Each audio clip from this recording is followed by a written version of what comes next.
The headlights cut through October rain like knives through silk when Luke Harper's truck nearly killed the boy. 7 years old, barefoot blood mixing with rainwater on his torn shirt, the child stood frozen in the middle of that mountain road like a ghost made flesh. But it wasn't fear in his eyes. It was something worse, the hollow look of someone who'd already survived hell. When the boy's trembling finger pointed to the ditch where his mother lay dying, Luke didn't know he was about to save the heir to $1 billion empire. Welcome to a story about how the richest treasures often come wrapped in the poorest packages. I'm curious, what city are you watching from? Let me know in the comments how far this story has traveled. The October rain hammered Luke Harper's windshield with the fury of 1,000 angry fists. His 1998 Ford pickup groaned against the mountain road's curves. Each turn a negotiation between worn tires and slick asphalt. He shouldn't have been out this late. Maya would be worried sick, probably standing by the window with her stuffed rabbit clutched to her chest, watching for his headlights. But the pharmacy in town had been out of her asthma medication, and the next town over was 40 miles through these god-forsaken hills. Luke's calloused hands gripped the steering wheel tighter as lightning split the sky, illuminating the pine forest that pressed against both sides of the narrow road like dark walls. 3 years since Caroline died, and he still talked to her on nights like this when the loneliness pressed so hard against his chest he could barely breathe. "Should have taken the main highway," he muttered to the empty cab to Caroline's ghost to himself. "But you always loved this old road, didn't you? Said it felt like driving through a fairy tale." Some fairy tale. More like one of those old German stories. Maya loved the kind where children got lost in dark woods and never came home. The boy appeared so suddenly that Luke's brain couldn't process what his eyes were seeing. 1 second empty road. The next, a small figure materialized in his headlights like something conjured from the storm itself. Luke's foot slammed the brake pedal to the floor. The truck's tires screamed against wet pavement, the vehicle sliding sideways, missing the child by inches. Time stopped. The boy didn't move, didn't flinch, just stood there in the middle of the road, rain plastering dark hair to his forehead, wearing what might have once been a white shirt, but was now torn and stained with something that looked black in the darkness. But Luke knew with sick certainty was blood. Jesus Christ. Luke threw the truck into park and jumped out, not even bothering to grab his jacket. The rain hit him like ice water soaking through his flannel shirt instantly. "Kid. Hey kid, are you hurt?" The boy's eyes green. Luke would remember later the brightest green he'd ever seen locked onto his face with an intensity that made Luke's breath catch. This wasn't the look of a child. This was the look of someone who'd seen too much, survived, too much, aged beyond their years in ways that had nothing to do with time. "Please," the boy whispered, his voice barely audible over the rain. "Please help her." "Help who? Where are your parents?" Luke knelt down, his construction worker's knees protesting against the wet asphalt. Up close he could see the bruises on the boy's arms, the cut on his lip, the way he held his left arm against his ribs, like something was broken. The boy didn't answer with words. He just raised one trembling hand and pointed toward the ditch that ran alongside the road. Luke's stomach dropped. He grabbed the flashlight from his truck and ran to the edge, his boots slipping on the wet grass. The beam of light swept down into the darkness, and there she was. A woman, maybe 30, lay crumpled at the bottom of the 6-foot ditch, like a broken doll someone had thrown away. Her dark hair spread around her head in the muddy water, and even from here Luke could see the bruises on her face, the unnatural angle of her leg, the way her chest barely rose and fell. "Ma'am." Luke half slid, half fell down the embankment. His hands found her neck, searching for a pulse. There, weak but steady. "Ma'am, can you hear me?" Her eyes fluttered open, unfocused, confused. "Evan," she breathed. "My boy. Evan? He's safe. He's right up there." Luke's mind raced through his first aid training from the construction site. Moving her could make things worse, but leaving her here in the cold rain could kill her. "What's your name?" "Anna." Her voice was barely a whisper. "Please, don't let them find us. Nobody's finding anybody tonight except me finding you some help." Luke shrugged off his flannel shirt, wrapping it around her shoulders. "I'm gonna lift you, okay? It might hurt." She nodded, tears mixing with rainwater on her battered face. Luke positioned himself carefully, one arm under her knees, the other supporting her back. She weighed almost nothing, as if fear and flight had hollowed out her bones. The climb back up the embankment was treacherous, his boots fighting for purchase in the mud, but somehow he made it. The boy Evan stood exactly where Luke had left him, hadn't moved an inch. His green eyes tracked Luke's every movement as he carefully laid Anna in the truck's extended cab.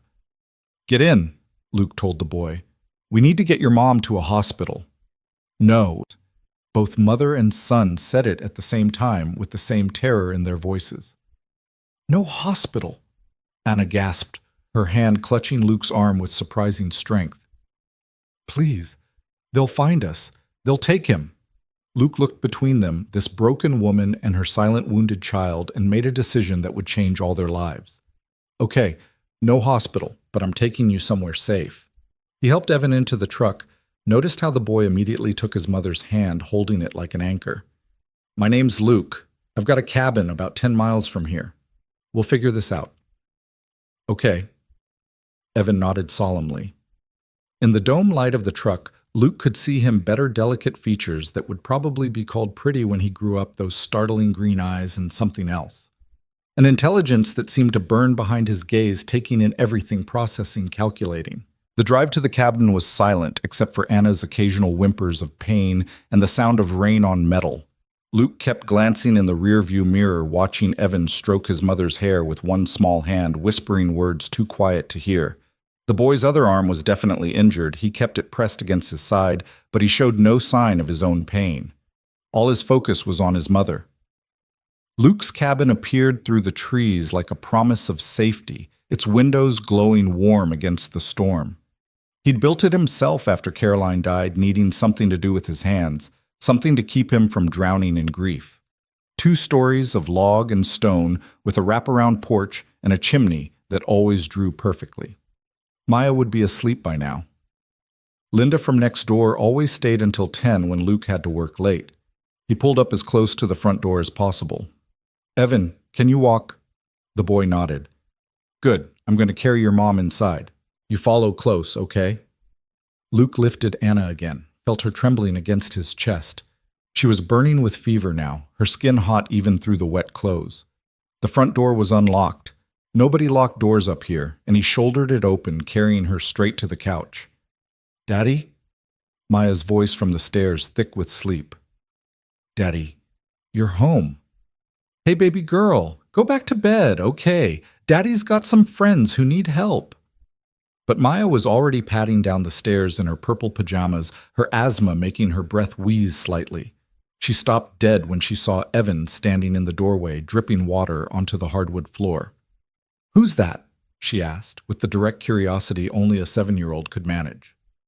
"That's Evan," Luke said, grabbing towels from the bathroom. "He and his mom got caught in the storm. They're going to stay with us tonight." Maya studied Evan with serious brown eyes. Then, without a word, she walked over and took his good hand. "You're hurt," she said matter-of-factly. "Daddy's good at fixing hurt things. He fixed my bike and my dollhouse and Mr. Buttons when his ear came off." Evan looked at her, really looked at her, and for the first time since Luke had found them, something in the boy's face softened. "Mr. Buttons." "My rabbit." Maya held up the stuffed animal she'd been clutching. "Want to hold him?" "He helps when things hurt." Evan took the rabbit with his good hand, holding it carefully like it was made of glass. "Thank you," he whispered. Luke's throat tightened. He turned back to Anna, who was conscious but barely. "I need to check your injuries. Is that okay?" She nodded weakly. "Evan first, please. Check my boy first." Luke knelt in front of Evan. "Can I look at your arm, buddy?" The boy set down Mr. Buttons carefully and pulled up his torn shirt. Luke's jaw clenched at what he saw.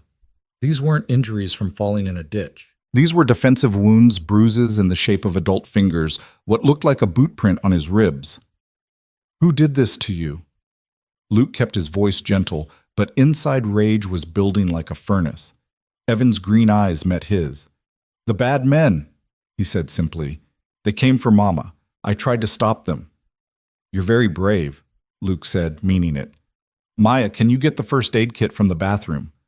The big red one. As Maya ran off, Luke turned back to Anna.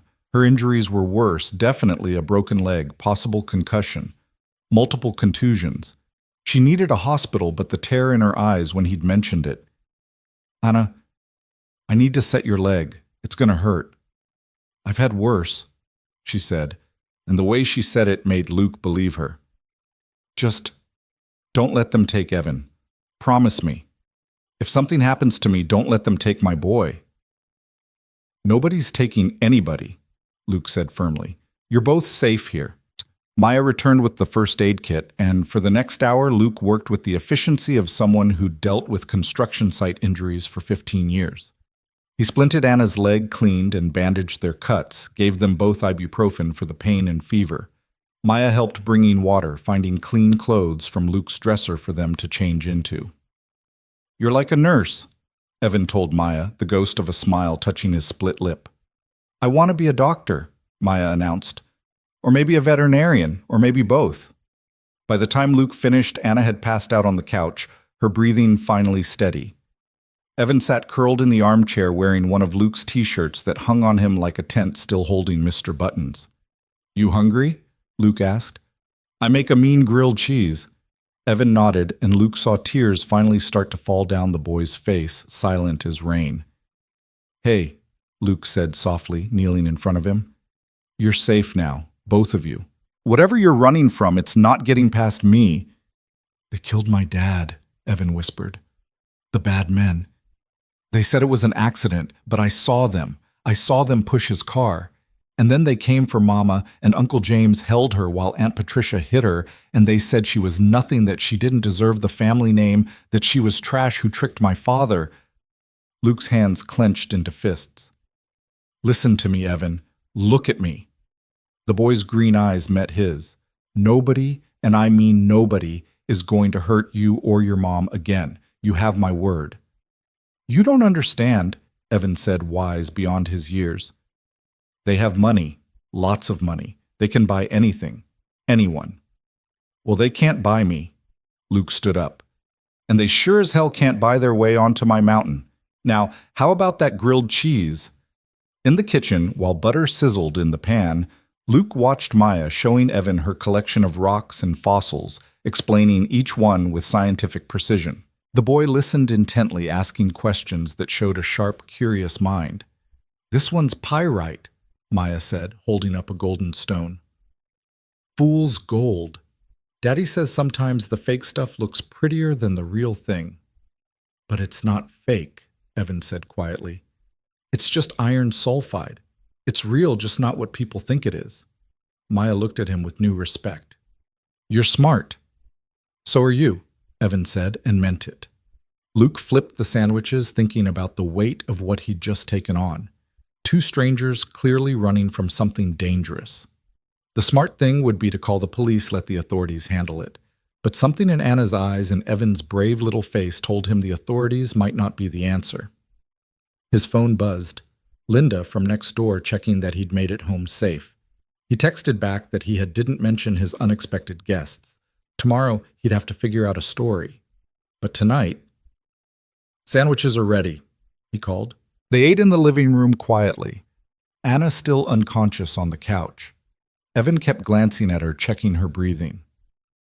Maya had found a nature documentary on TV, something about ocean life, that held both children's attention. Did you know, Evan said suddenly, that octopi have 3 hearts? Really? Maya's eyes widened. Why? 2 pump blood to the gills, 1 pumps it to the rest of the body.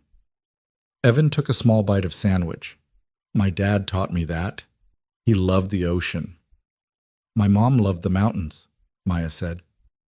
She died when I was 4. Evan looked at her seriously. I'm sorry. Me too. About your dad. They went back to watching the documentary, and Luke felt something shift in his chest. These 2 broken families brought together by a storm in circumstance. Maybe they could help each other heal. Later, after Luke had made up beds, the guest room for Anna, the pull-out couch for Evan so he could stay close to his mother, he found the boy standing by the window looking out at the rain. You can't see them from here, Evan said. See who? The stars. My dad said if you know how to read them, you can always find your way home. The boy's reflection in the window looked ghostly, older than 7, older than time. But what if you don't have a home anymore? Luke put a hand on the boy's shoulder, gentle, careful of his injuries. Then you make a new one. Sometimes that's even better. Evan turned to look at him, those green eyes searching. Why are you helping us? You don't even know us.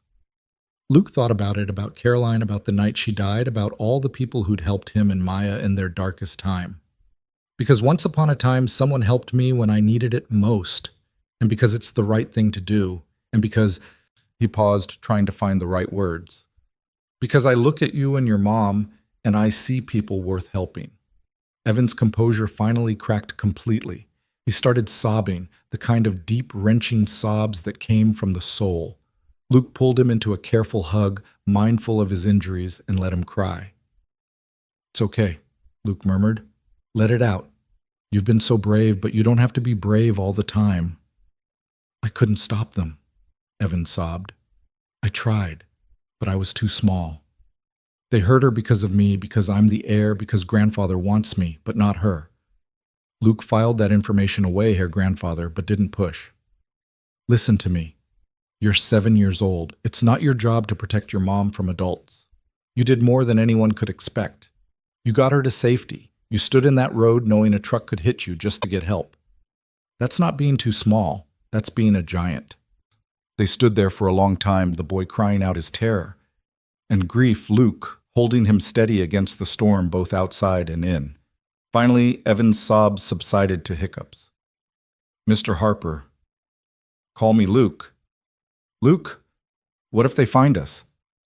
Luke looked out at the rain, at the dark forest beyond, at his truck parked in the drive. Then they'll have to go through me. And buddy, I've got to tell you, I'm a lot bigger than you, and I don't go down easy. That earned him a watery smile. Come on, Luke said. Let's check on your mom, then get you to bed. Anna was awake when they entered the living room, her eyes clearer though still pain-filled. She reached for Evan immediately, and he curled against her good side like a cat.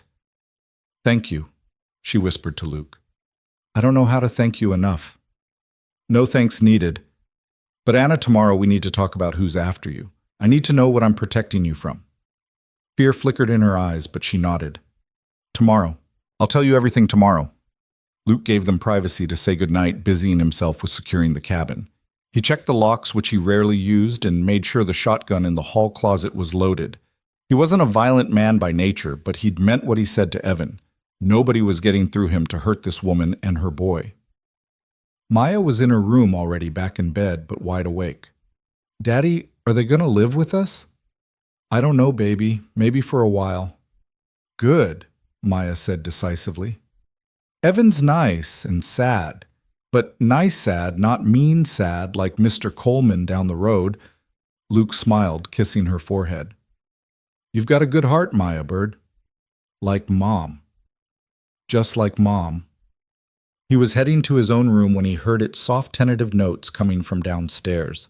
He crept to the landing and peered down. Evan was at the old upright piano Caroline had insisted on buying, the one Luke couldn't bear to get rid of. The boy was picking out a melody with one hand, his injured arm held carefully against his side. The melody was hauntingly beautiful, complex for something played one-handed by a 7-year-old.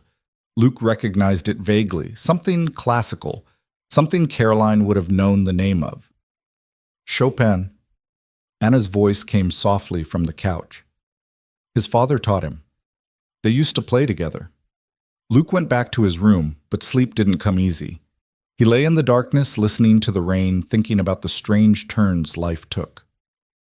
This morning he'd woken up to his normal routine, get Maya ready for school, head to the construction site, worry about normal things like bills and parent-teacher conferences. Now he had 2 refugees in his living room, running from something that involved money and violence, and a grandfather who wanted the boy but not the mother. Around 3 in the morning, he heard movement downstairs. He grabbed the baseball bat he kept by the bed and crept down, but it was just Evan standing by the front door looking out the small window. Can't sleep? Luke asked softly. The boy shook his head. I keep watching, to make sure they're not coming. That's my job now, Luke said. How about some hot chocolate? That always helps Maya when she can't sleep. In the kitchen, while milk warmed on the stove, Evan said, My grandfather is Edward Marchand.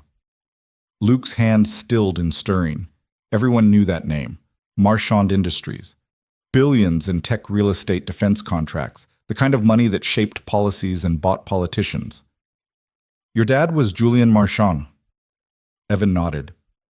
He fell in love with my mom. She was a kindergarten teacher. Grandfather said she wasn't suitable. They got married anyway, had me. Then Dad died in a car accident 3 months ago, except you said it wasn't an accident. I was in my room. I heard them talking, Uncle James and Aunt Patricia, Dad's brother and sister. They said the brake lines were worth it, that now they could fix the mistake. The mistake was Mom, and me, unless I could be re-educated. Luke's blood ran cold. Evan, that's murder. I know, the boy said simply. I told Mom. We tried to run that night, but they caught us. Said Mom was unstable, unfit. Grandfather was coming to take me away to raise me properly. They locked us in the pool house. Mom broke the window. We ran. We've been running for 3 days. Luke poured the hot chocolate, his mind racing. This wasn't just about custody or family disputes. This was about murder, about billions of dollars, about people willing to kill to protect their inheritance. Why didn't you go to the police? Evan's green eyes were older than the mountains. Grandfather owns the police, owns judges, owns everyone. He doesn't own me, Luke said firmly. That's what my dad used to say, Evan said quietly. And now he's dead. They sat in silence, drinking hot chocolate, while the rain finally began to let up. The boy was exhausted, but fighting sleep standing guard over his mother, even at 7 years old. Come on, Luke said finally. Let's get you back to bed. I'll stay up and keep watch. Promise? Evan's voice was very small. Promise. Luke tucked him into the pull-out couch, made sure he could see his mother from where he lay.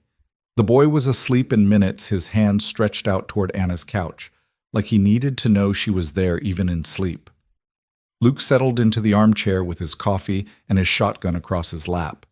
The rain had stopped, and the first hints of dawn were touching the mountains. In a few hours, Maya would wake up, and he'd have to figure out how to explain all this. He'd have to figure out how to protect these people against one of the richest, most powerful families in America. But watching Anna and Evan sleep, seeing the bruises on their faces, and the way they reached for each other, even unconscious. Luke knew he'd already made his choice. He'd stood at his wife's graveside and promised to be a better man, a man she'd be proud of. This was his chance. A movement outside caught his eye. A deer stepping carefully through the yard, pausing to look at the cabin before disappearing into the forest. Luke took it as a sign. The mountain would protect them, the forest would hide them, and he would stand between them and anyone who tried to hurt them again. As the sun rose over the mountains, painting the sky in shades of pink and gold, Luke Harper sat guard over the broken little family that had literally crashed into his life. He didn't know what the coming days would bring, what violence or legal battles or threats would come their way. But he knew one thing for certain: they weren't alone anymore. The boy had asked what happened when you didn't have a home anymore. Now Luke knew the answer. Caroline would have given the answer that lived in these old mountains and in the hearts of people who still believed in doing right. You become home for someone else. You open your doors to the storm-tossed and the broken. You stand guard through the long nights. You become the safe harbor, the steady ground, the unshakable foundation that says, here, rest here, heal here, be safe here. And so as October dawn broke over the North Carolina mountains, Luke Harper kept watch. A widowed construction worker with calloused hands and a heart still tender from loss, standing guard over a beaten mother and her brilliant, brave little boy.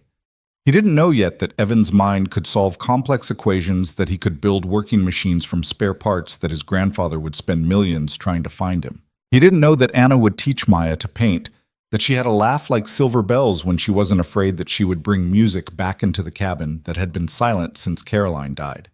He didn't know that in 6 months, when Edward Marchand himself stood on that porch with all his money and power, it would be 7-year-old Evan who would send him away with words wise beyond his years.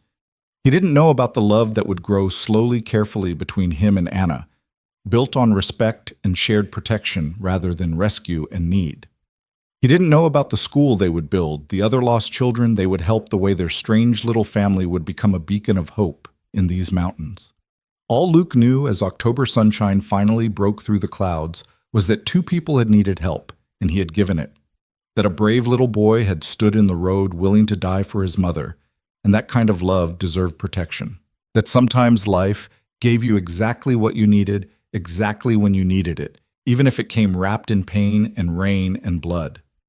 Maya appeared at the top of the stairs, rubbing sleepy eyes. "Daddy, is everything okay?" Luke looked at his daughter, at the sleeping refugees in his living room, at the sun painting everything gold and new. "Yeah, baby girl," he said softly. "Everything's going to be just fine." And for the first time since that terrible night 3 years ago, when the hospital called about Caroline, Luke Harper believed it might actually be true. The morning sun climbed higher over the mountains as Luke stood at the stove scrambling eggs, while Maya set the table with careful precision, placing each fork exactly parallel to each knife. She kept glancing toward the living room where their guests still slept, her curiosity barely contained.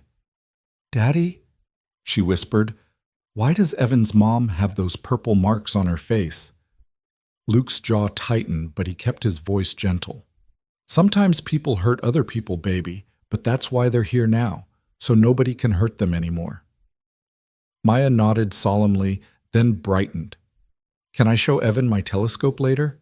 Maybe he knows about constellations like his dad did." Before Luke could answer, he heard movement from the living room. Anna was trying to sit up, her face contorting with pain. He quickly plated the eggs and rushed to help her. "Easy," he said, supporting her back. "That leg needs to stay elevated." Her dark eyes met his clearer now than last night, but still holding that haunted quality. "I need to leave. We've put you in danger just by being here. If they find us—" "Then they find us," Luke said firmly. "You're not going anywhere on that leg, and even if you could, where would you go?" "I have some money hidden," Anna said. "Not much, but enough for bus tickets. Maybe Canada." "Mom, no." Evan was awake, sitting up on the pull-out couch, his green eyes fierce. "We can't run anymore. You can barely walk."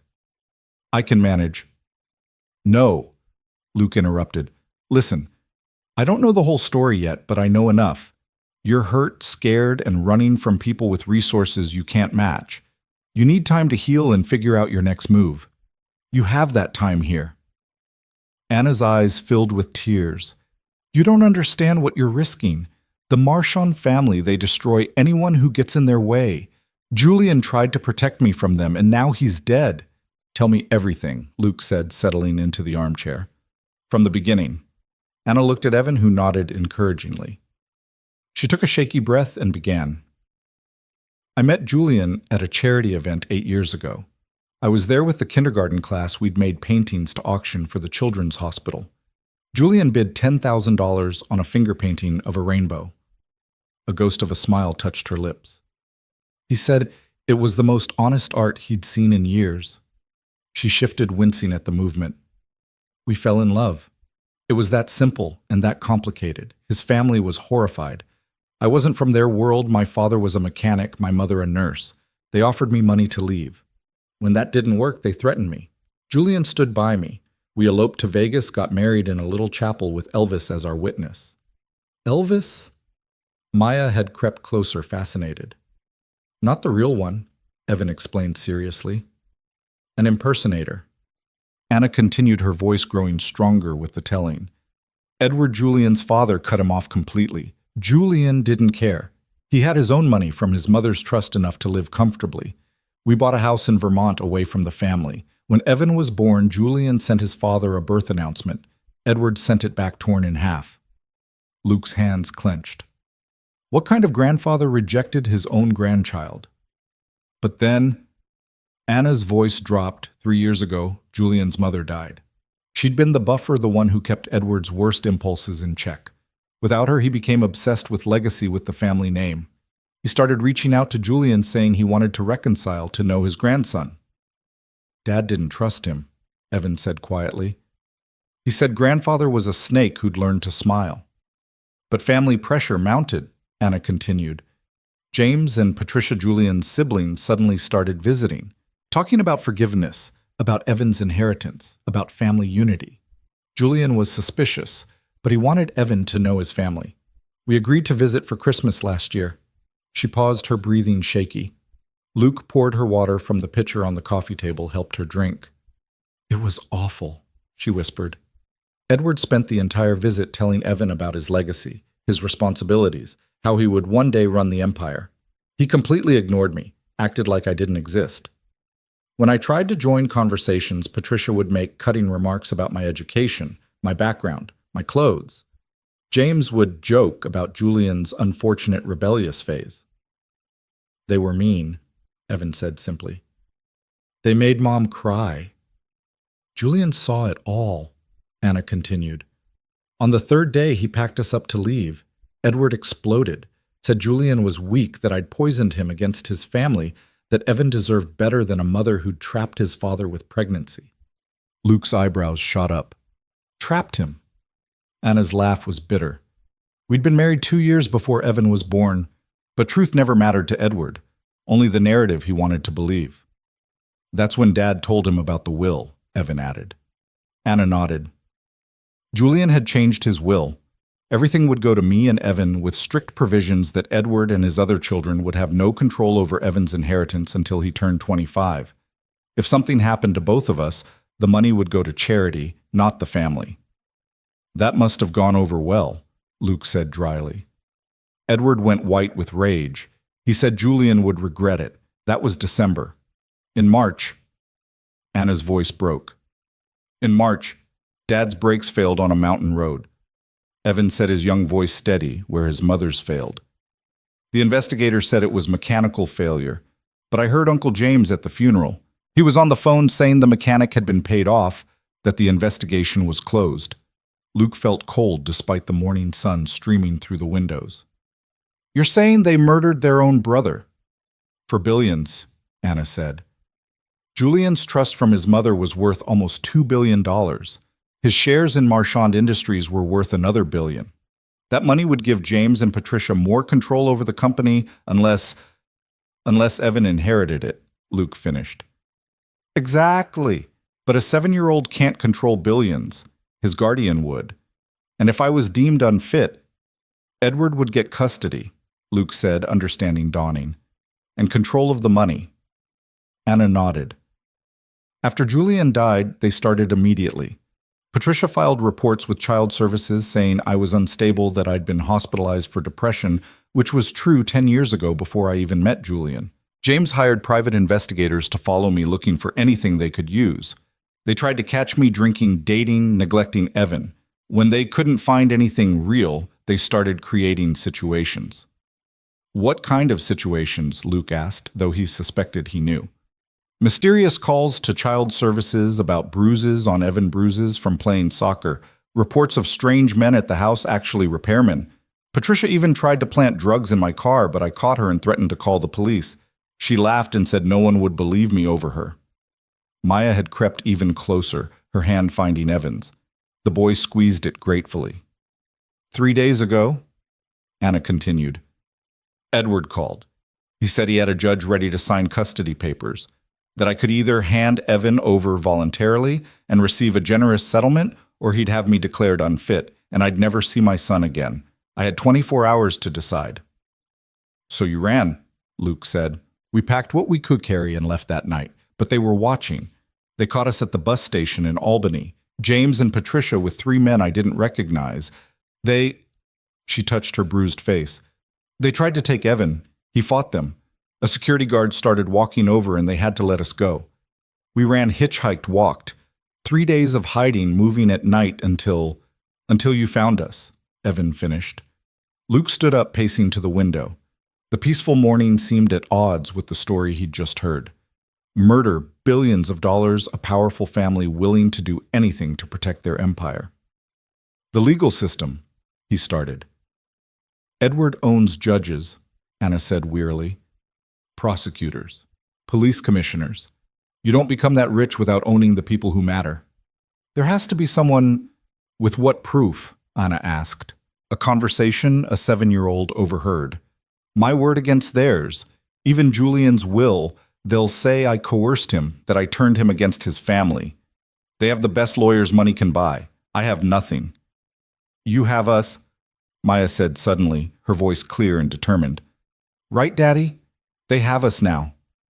Luke looked at his daughter so like her mother in her fierce compassion. Then at Evan, this brilliant, brave boy who'd stood in the road ready to die for his mother. Finally, at Anna, bruised and broken, but still fighting for her child. Yeah, he said quietly. You have us. Anna started crying, then great heaving sobs that shook her entire body. Evan scrambled to her, careful of her injuries, wrapping his small arms around her. It's okay, Mom, he whispered. We're safe now. Luke promised. Luke's phone rang, shattering the moment. He looked at the caller ID Linda from next door. Morning, Linda. He answered, trying to sound normal. Luke Harper, don't you morning me? Linda's voice was stern but worried. I just drove by heading to town and saw your truck parked all crooked and muddy. You okay? Maya, okay. We're fine, Linda. Just had a late night. Some folks got stranded in the storm, needed help. There was a pause. Folks? Luke knew Linda. Sweet as pie, but gossipy as they came. Whatever he told her would be all over the mountain by noon. A woman and her boy. Car broke down. They're staying until we can get it sorted. Oh my goodness, are they hurt? Do you need me to bring anything I've got, that leftover casserole? We're good for now, Linda. But thanks. I'll probably keep Maya home from school today, if you could let them know. Of course, poor thing's stuck in that storm. Well, you let me know if you need anything. After he hung up, Luke turned to Anna. We need to get your story straight. People up here are friendly, but they're also curious. And if someone comes looking, we could be relatives, Maya suggested. Cousins, Evan could be my cousin. That works, Luke agreed. Anna, you're my late wife's cousin. You're visiting from where wouldn't raise suspicions. Maine, Anna said. I can do a Maine accent if needed. I spent summers there as a child. Good. Your car broke down in the storm. You're staying until it's fixed. Evan, you're being homeschooled, which explains why you're not in the local school. Evan nodded, his quick mind already working through the details. What about our last name? If someone checks... Thompson, Anna said quickly. It was my mother's maiden name, generic enough not to raise flags. Anna and Evan Thompson. Luke tested it out. From Maine, here, visiting family. Good. The rest of the morning fell into a strange domesticity. Luke made breakfast properly: pancakes, bacon, orange juice. Maya showed Evan her room, her books, her collection of interesting rocks and shells Caroline had helped her gather. Anna dozed on the couch, the pain medication making her drowsy. Around noon, Luke heard a car approaching. His body tensed, hand moving instinctively toward where his shotgun leaned against the wall. But it was just Linda's ancient Buick cautiously navigating the dirt road. Stay inside, he told the others, stepping onto the porch. Linda emerged with a covered dish and a bag of groceries. Now, Luke Harper.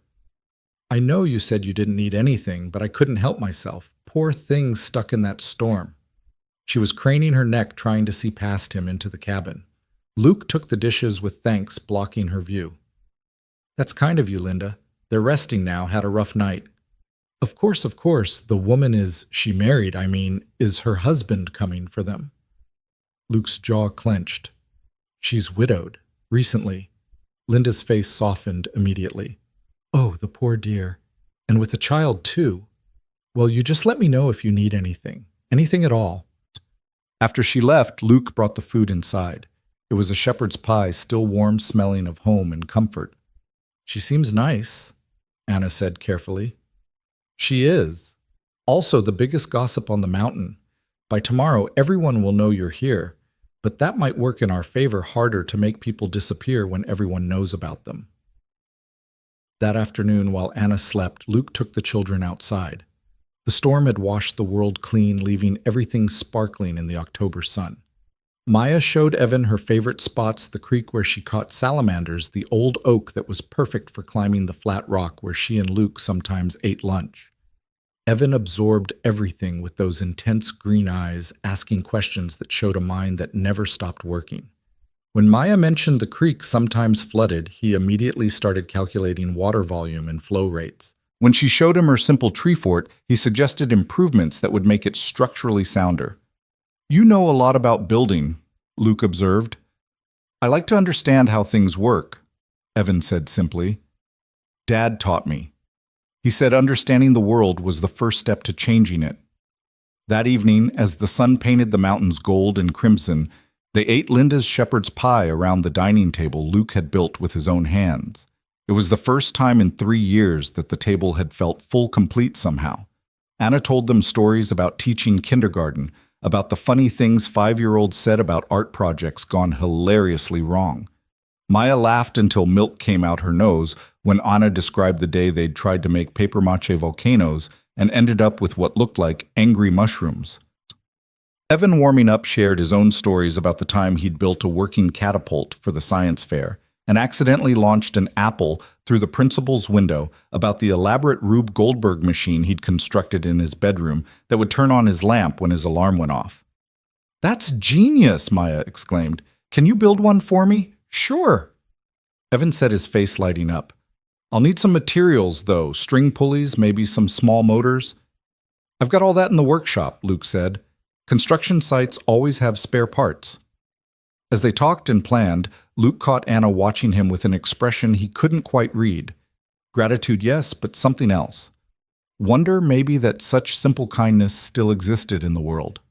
After dinner, Luke carried Anna to the guest room he'd prepared.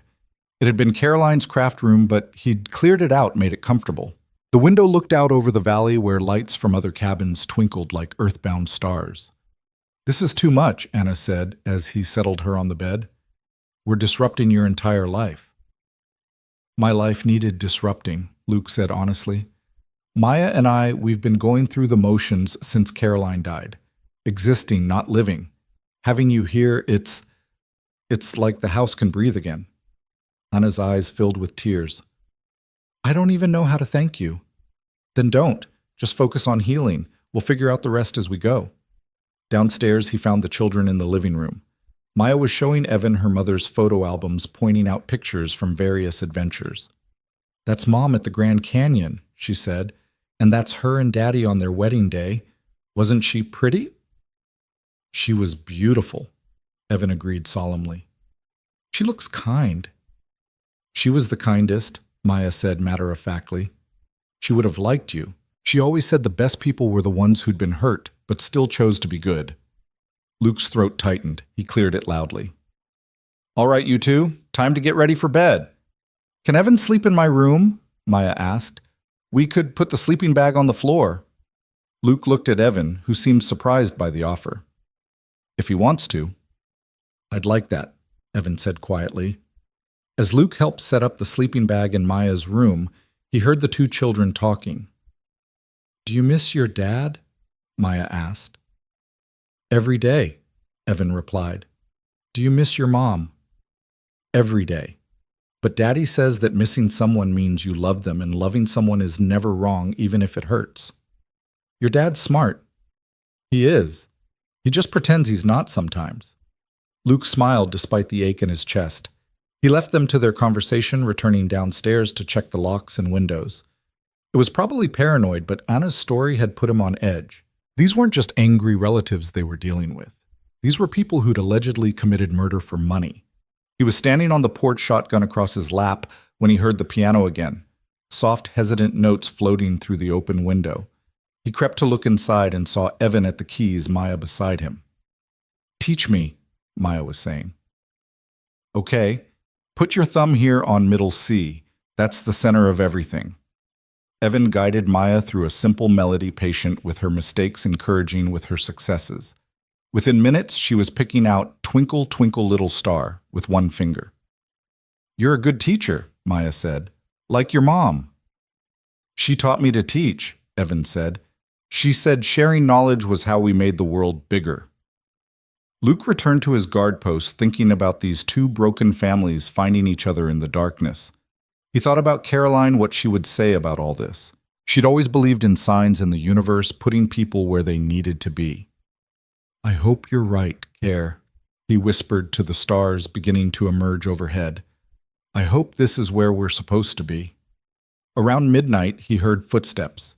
His hand tightened on the shotgun, but it was just Anna hobbling on a makeshift crutch she'd fashioned from a mop handle. "You should be resting," he said. "Couldn't sleep. Too much pain. Too many thoughts." She carefully lowered herself into the other porch chair. "I keep expecting to wake up and find this was all a dream, that kindness like yours doesn't really exist." "It's not kindness," Luke said. "It's just doing what's right." Most people don't see it that way. Most people would have driven past a boy in the road, would have taken us to a hospital despite our protests, would have called the authorities. "I'm not most people." "No," Anna agreed softly. "You're not." They sat in comfortable silence, watching clouds drift across the moon. Somewhere in the distance, an owl called lonely and haunting. "Tell me about Julian," Luke said eventually. "Not the tragedy. Tell me about the man." Anna smiled, the first real smile he'd seen from her. "He was brilliant. Not just smart, anyone can be smart, but brilliant in the way he saw connections others missed. He'd look at a problem and see 12 solutions where others saw none. Evan gets that from him." She shifted, adjusting her injured leg. "But more than that, he was good. Genuinely deeply good. He volunteered at homeless shelters not for show, but because he couldn't stand seeing people suffer. He'd give away money constantly to strangers who needed it to causes everyone else ignored. His family hated that about him, said he was soft." "Sounds like someone who knew what actually mattered." "He did. He used to say that money was just a tool, and people who worship tools were missing the point of existence." She laughed softly. "Edward nearly had a stroke when he heard that." "What did Julian do for work, I mean, if he was cut off from the family business?" "Software development. He created educational programs for underprivileged schools. The company barely broke even because he practically gave the programs away, but he didn't care. He said seeing kids learn was worth more than profit." Luke thought about Evan's quick mind, his natural teaching ability with Maya. The apple hadn't fallen far from the tree. "He would have liked you," Anna said suddenly. "Julian, he would have respected what you're doing for us." "I'm not doing anything special." "You are, though. You're risking everything for strangers, your safety, your daughter's safety, your peace. That's not nothing." Before Luke could respond, headlights swept across the trees at the bottom of the drive. His body went rigid, shotgun rising. "Get inside," he said tersely. "Wake Evan. If something happens, take the kids out the back into the woods. There's a hunting blind about half a mile northeast. Hide there." But the vehicle stopped at the bottom of the drive, not attempting the rutted road to the cabin. Luke could make out a dark SUV engine idling. It sat there for 5 minutes, 10:15. Then, as suddenly as it had appeared, it backed up and drove away. "Could be nothing," Luke said, but his voice was tight. "Could be someone lost turning around." "Or it could be them," Anna whispered, checking locations, mapping routes. "If it is, they know the road's too rough for that SUV. They'd need a truck, maybe multiple vehicles. And they'd come in daylight with papers trying to look legal." "You've thought about this?" "I've been thinking about it all day. The terrain works in our favor here. One road in dense forest all around neighbors who notice strangers. If they come, we'll have warning."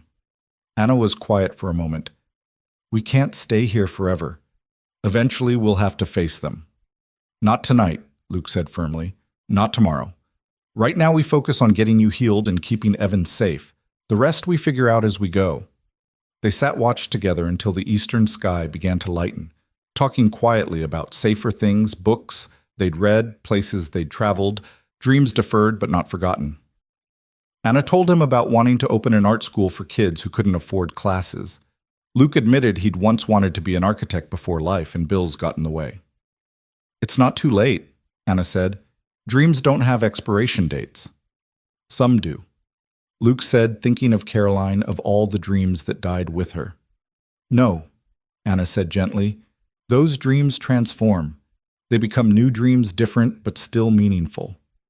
Julian's gone, but his dream of Evan growing up good and kind and brilliant, that dream lives on, just differently than he planned." As dawn broke properly painting the mountains in shades of rose and gold, Luke heard movement from inside. Maya and Evan emerged still in pajamas, Maya's hair a wild tangle, and Evan sticking up at odd angles. "We couldn't sleep," Maya announced. "Too many thoughts." "Join the club," Luke said, making room for them on the porch steps. They watched the sun rise together, this strange new family, forged by circumstance and held together by something that might have been fate or might have been simple human kindness. The mountains stood eternal around them, guardians of stone and earth that had seen countless sunrises, countless human dramas play out in their shadows. "My dad would have loved this view," Evan said quietly. "My mom did love it," Maya added. "She said mountains made human problems seem smaller." "Not smaller," Anna corrected gently. "Just more manageable. Mountains show us that big things can be climbed one step at a time." Luke looked at her, this woman who'd been beaten and chased and threatened, still finding wisdom to share with children. He looked at Evan, 7 years old and already carrying weights that would crush grown men. He looked at Maya, his miracle who'd lost so much but still opened her heart to these strangers who needed shelter. "We're going to be okay, Shol," he said, and meant it. "All of us. We're going to be okay." The sun climbed higher, burning off the morning mist, revealing the valley in all its October glory. Somewhere below normal people were starting normal days, coffee brewing school buses, loading the everyday miracles of ordinary life. But here on the mountain in a cabin built by grieving hands, something extraordinary was taking shape. A new kind of family, born of tragedy, but nurturing hope. A sanctuary not just from the storm, but from the cruelty of those who valued money over humanity. The day stretched ahead full of uncertainty. Edward Marchand and his billions loomed like a thundercloud on the horizon. But for now, for this moment, they were safe. They were together. And sometimes Luke thought, as Maya leaned against his knee and Evan helped Anna adjust her injured leg, sometimes that was miracle enough. The mountains stood witness, ancient and patient, keeping their secrets.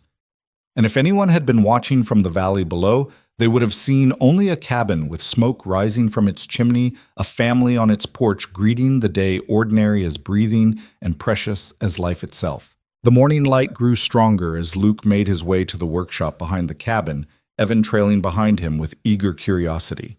The boy's injured arm was in a proper sling now, fashioned from one of Caroline's old scarves that Luke had found in a drawer. The workshop smelled of sawdust and motor oil, a combination that always reminded Luke of his father, who'd taught him everything about working with his hands before drinking himself to death when Luke was 15. "This is amazing," Evan breathed, taking in the organized chaos of tools, spare parts, and half-finished projects. His good hand traced along the workbench where Luke had been restoring an antique clock. "You're fixing a Seth Thomas movement. These are from the 1880s. Luke raised an eyebrow. "How does a 7-year-old know about clock movements?" "Dad collected them. He said mechanical things were honest, they either worked or they didn't know pretense." Evan carefully picked up a tiny gear. "This one's worn down. See the teeth, they're not catching properly anymore." "I've been trying to figure out why it keeps losing time," Luke admitted. "You need to replace this gear or file down the worn teeth and adjust the escapement to compensate." Evan set the gear down gently. "I could show you if you want." Luke studied the boy, this child who spoke like an engineer and had eyes that held too much pain. "I'd like that. But first let's gather those materials for Maya's Rube Goldberg machine." They spent the next hour collecting supplies, Evan explaining his vision with the enthusiasm that only emerged when he talked about building things.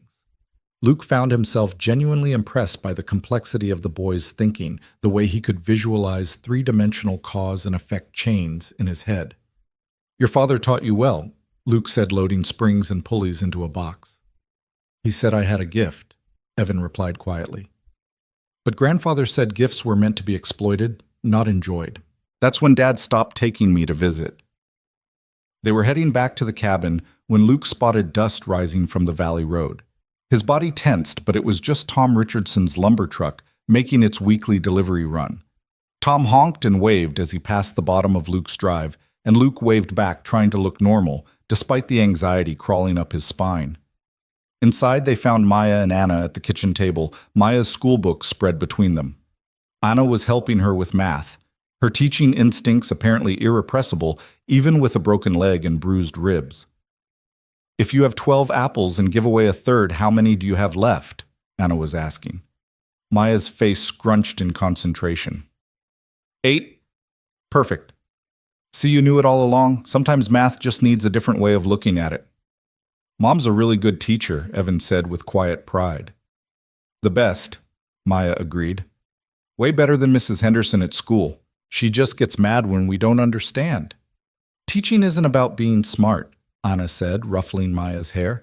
It's about remembering what it felt like to not understand something and building a bridge from there to understanding. Luke set down the box of supplies. How about we take a break from math and build something? The rest of the morning dissolved into controlled chaos as Evan directed the construction of an elaborate contraption that would eventually turn on Maya's bedroom light. Luke found himself marveling at how naturally Evan taught breaking down complex concepts into manageable pieces, never talking down to Maya despite the age difference. "See the marble rolls down here?" Evan explained, "and its weight triggers this lever which releases this string, which pulls the switch," Maya exclaimed, delighted. "It's like dominoes, but cooler."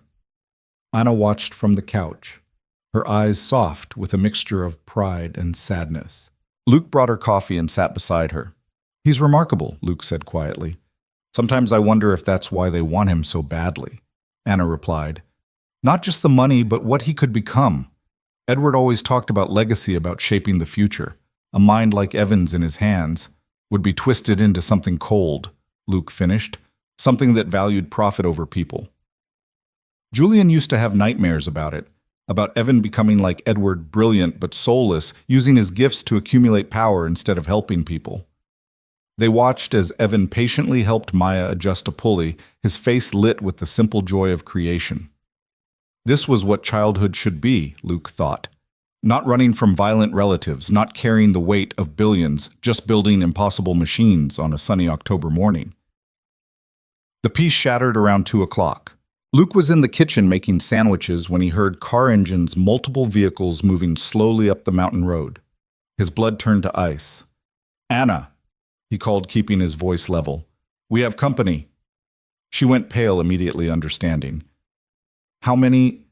Luke peered out the window. 3 black SUVs, the kind with government plates, followed by a local sheriff's cruiser. His heart sank. They'd made it legal, just as he'd predicted. "Children upstairs," Anna said sharply. "Now." "But Mom," Evan started. "Now, Evan, take Maya to her room and stay there." The boy grabbed Maya's hand and they ran upstairs. Luke could hear Maya asking what was wrong. Evan's low voice reassuring her. Luke grabbed his shotgun, then thought better of it. They'd come with law enforcement. Any show of weapons would only make things worse. Instead, he stepped onto the porch, Anna hobbling behind him despite his protests. The vehicles pulled up in a semicircle around his truck, effectively blocking any escape route. Doors opened in synchronization and out stepped a man who could only be Edward Marchand. He was smaller than Luke had expected, maybe 5'8", but he carried himself like a giant. Silver hair swept back from a face that might have been handsome once but had been sharpened by decades of ruthless decision-making into something predatory. His suit probably cost more than Luke made in 6 months. Behind him emerged 2 people who had to be James and Patricia. Same sharp features, same cold eyes, same expression of barely concealed disdain as they took in the modest cabin. 3 men in dark suits flanked them, clearly security. And finally, Sheriff Dale Morgan, looking uncomfortable but determined. "Mr. Harper?" the sheriff said, not quite meeting Luke's eyes. Dale had been at Caroline's funeral, had shaken Luke's hand and promised anything he needed. Now he stood with strangers against him. "These folks have a court order. They need to speak with you about the woman and child you're harboring." "Harboring," Luke kept his voice steady. "I think you mean helping. And last I checked, that wasn't illegal." Edward Marchand stepped forward, his voice cultured and reasonable, the voice of a man used to being obeyed. "Mr. Harper, I'm Edward Marchand. I believe you have my grandson here, along with a woman who's been deemed mentally unstable and unfit for custody." "I have an injured woman and her son who needed help," Luke replied. And I haven't seen any proof of mental instability except from whoever did that to her face. Patricia made a dismissive sound. She did it to herself, threw herself down some stairs for sympathy. Classic manipulation tactic. Anna's hand found Luke's arm, whether for support or to hold him back, he wasn't sure. Now see here, Dale said, trying to regain control. We don't need any trouble. Mr. Marchand has legal custody papers signed by a judge. The boy needs to come with them. I'd like to see those papers, Luke said. James produced a folder with a smirk. Fresh from family court. Emergency custody granted to Edward Marchand due to the mother's documented mental illness and inability to provide stable care. Luke took the papers, scanning them quickly. They looked official, but something felt off. The judge's signature was dated today, a Saturday. Since when did family court operate on weekends? This is dated today, Luke said. Courts are closed on Saturdays. Emergency session, Edward said smoothly. Given the urgent nature of the situation, a child in danger Judge Patterson was kind enough to convene a special hearing, which Anna wasn't present for, wasn't notified about. Notification was attempted, James said, but she's been on the run hiding, hardly the behavior of a fit mother. Luke felt Anna trembling beside him. Her voice when she spoke was stronger than he expected. I ran because you tried to kidnap my son, because you murdered my husband. The silence that followed was deafening. Dale's eyes widened. Even Edward's security looked uncomfortable. Edward's face didn't change expression. My dear Anna, grief has clearly affected your mental state. These delusions are exactly why Evan needs proper care. They're not delusions, Anna said. Julian knew you were dangerous. That's why he changed his will. That's why he's dead, Patricia cut in coldly. Because he couldn't see reason. Don't make the same mistake. It might have been meant as concern, but it sounded like a threat. Dale shifted uncomfortably. Now hold on, the sheriff said. Nobody's threatening anybody. This is about the boy's welfare. Then ask the boy, Luke said suddenly. Ask Evan what he wants. Children don't get to choose, James started. At 7, a child's preference is considered in custody cases, Luke interrupted, grateful for the research he'd done that morning on Anna's laptop. Especially a gifted child who can articulate his reasoning. Edward's eyes narrowed. You seem very well informed for a construction worker. I read. Amazing what you can learn when you're not busy counting money. Daddy, Maya's voice from the doorway scared and small. What's happening? Luke's heart clenched. Go back inside, baby. But Evan appeared beside her, and the moment Edward saw him, something shifted in the old man's face. A hunger, almost a covetousness, that made Luke's skin crawl. Evan, Edward said, his voice gentling artificially. My boy, I'm here to take you home. This is my home, Evan said clearly. With my mother. Your mother is sick, Evan. She needs help, and you need to be with family who can provide for you properly. She's not sick. She's hurt because Uncle James and Aunt Patricia beat her.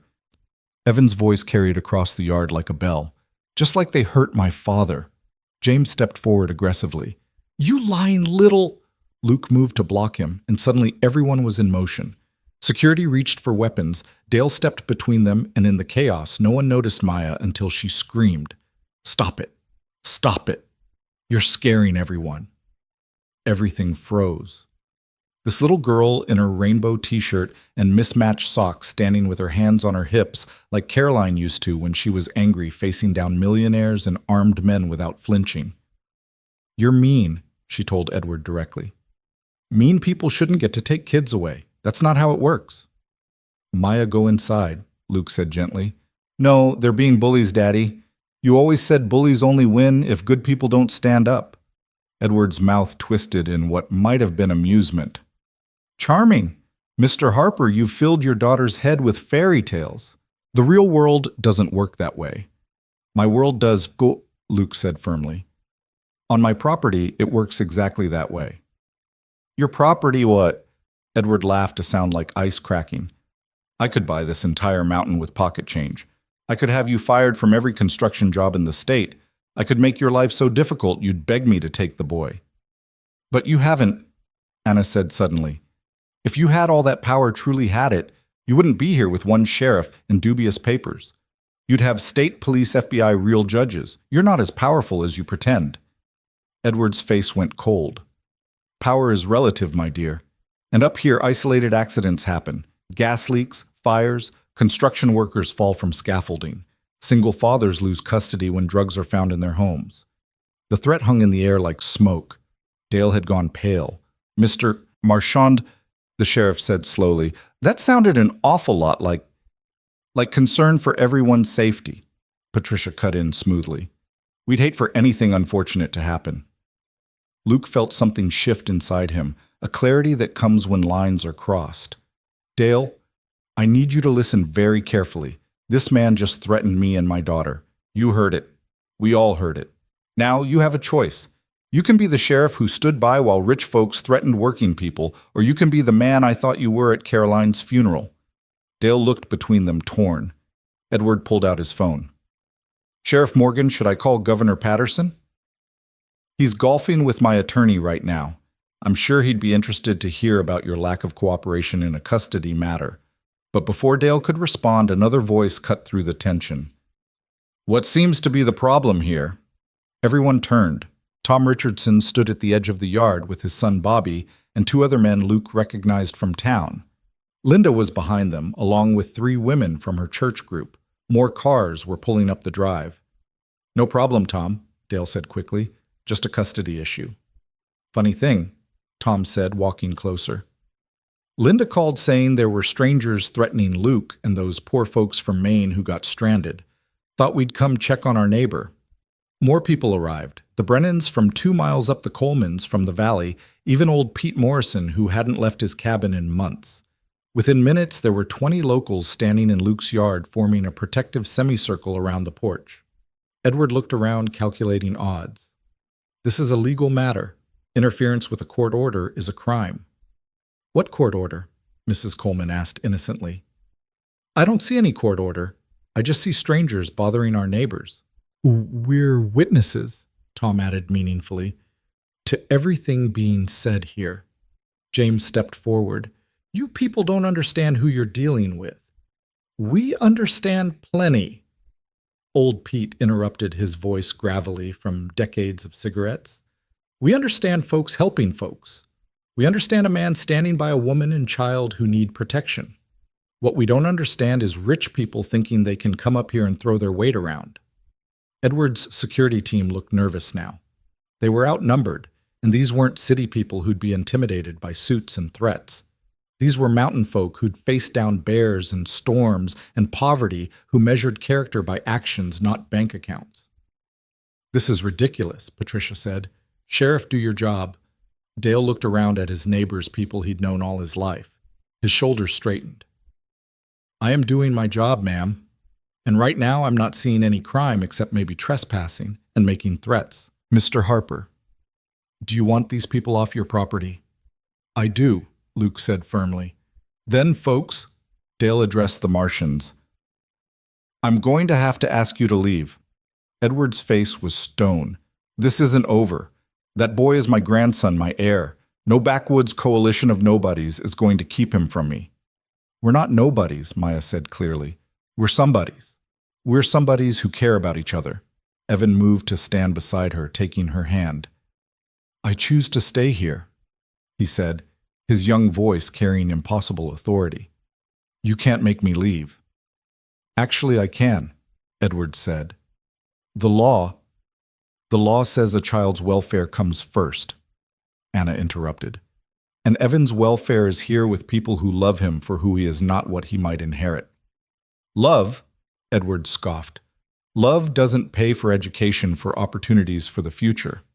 No, Luke said, but it pays for something worth a lot more. It pays for a childhood, for safety, for the chance to grow up without being twisted into something cold and calculating. The standoff stretched taut. Then Edward smiled a predator's smile that promised this was far from over. 3 days, he said. I'll give you 3 days to come to your senses, Anna. After that, I'll bring such legal force that this entire mountain won't be able to stop me. And anyone who tries will find themselves crushed beneath it. He turned and walked to his SUV, his entourage following. Only James lingered, staring at Evan with something like hatred. "You could have had everything," he told the boy. "Now you'll have nothing." "I have my mother," Evan replied simply. "That's everything." James's face twisted, but Patricia pulled him away. The vehicles departed in a cloud of dust and barely contained fury. The moment they were gone, Anna collapsed.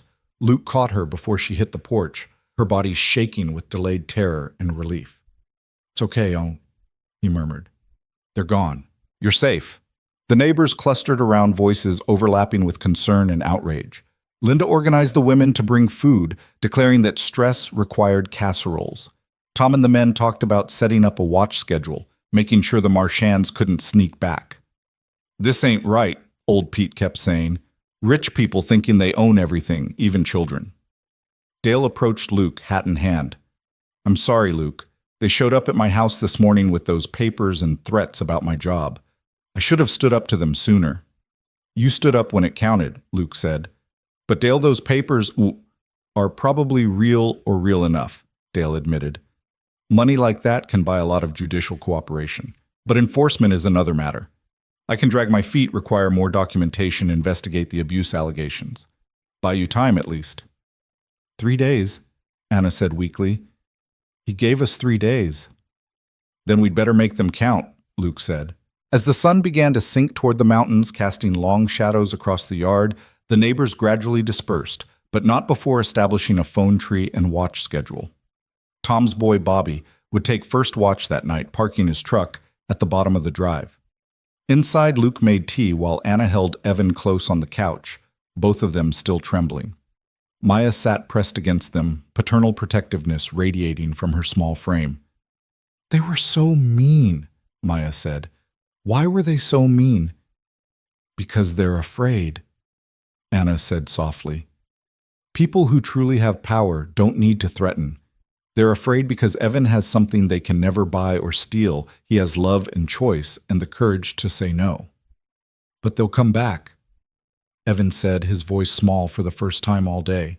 "With more papers, more police, more threats." "Let them come," Luke said firmly. "This mountain has stood for millions of years. It's weathered worse storms than Edward Marchand." That night, after the children were asleep, Maya and Evan in her room again, drawing comfort from each other's presence, Luke found Anna on the porch, wrapped in one of Caroline's quilts, staring at the stars. "We should run," she said. "Tonight while we can. You've done so much, risked so much. We can't ask for more." Luke sat beside her close enough that their shoulders touched. "You're not asking. I'm offering. Hell, I'm insisting." "Why?" She turned to him, eyes bright with unshed tears. "Why would you stand against people that powerful for strangers?" Luke thought about Caroline, about the nights after her death, when neighbors had appeared with food and help and presents, about the way this community had carried him and Maya through the darkness. "Because that's what we do here. We stand by each other. And because, he paused, searching for the right words. "Because when I saw you in that ditch, when I saw Evan in the road, I saw every broken thing that ever needed fixing, including myself." Anna was quiet for a long moment. "We're not projects to be repaired, Luke." "No," he agreed, "but maybe we're puzzles that fit together. Your broken edges and mine making something whole." She leaned against him then, just slightly, but it felt like a revolution. They sat in silence, watching the stars that Evan's father had taught him to navigate by, while below them, Bobby's truck lights stood sentinel against the darkness. 3 days. Edward had given them 3 days. But as Luke sat there with Anna warm against his side, their children safe inside their community, standing guard, he thought maybe 3 days would be enough. Not to run or hide, but to prepare for the kind of battle that couldn't be won with money or threats. The kind won by people who understood that sometimes the most powerful thing in the world was simply refusing to let go of each other. The moon rose over the mountains full and bright, turning the world to silver and shadow. Inside, one of the children cried out in their sleep, and both Luke and Anna started to rise. They looked at each other, shared a small smile, and went together to check on their children. Not his and hers anymore, but theirs.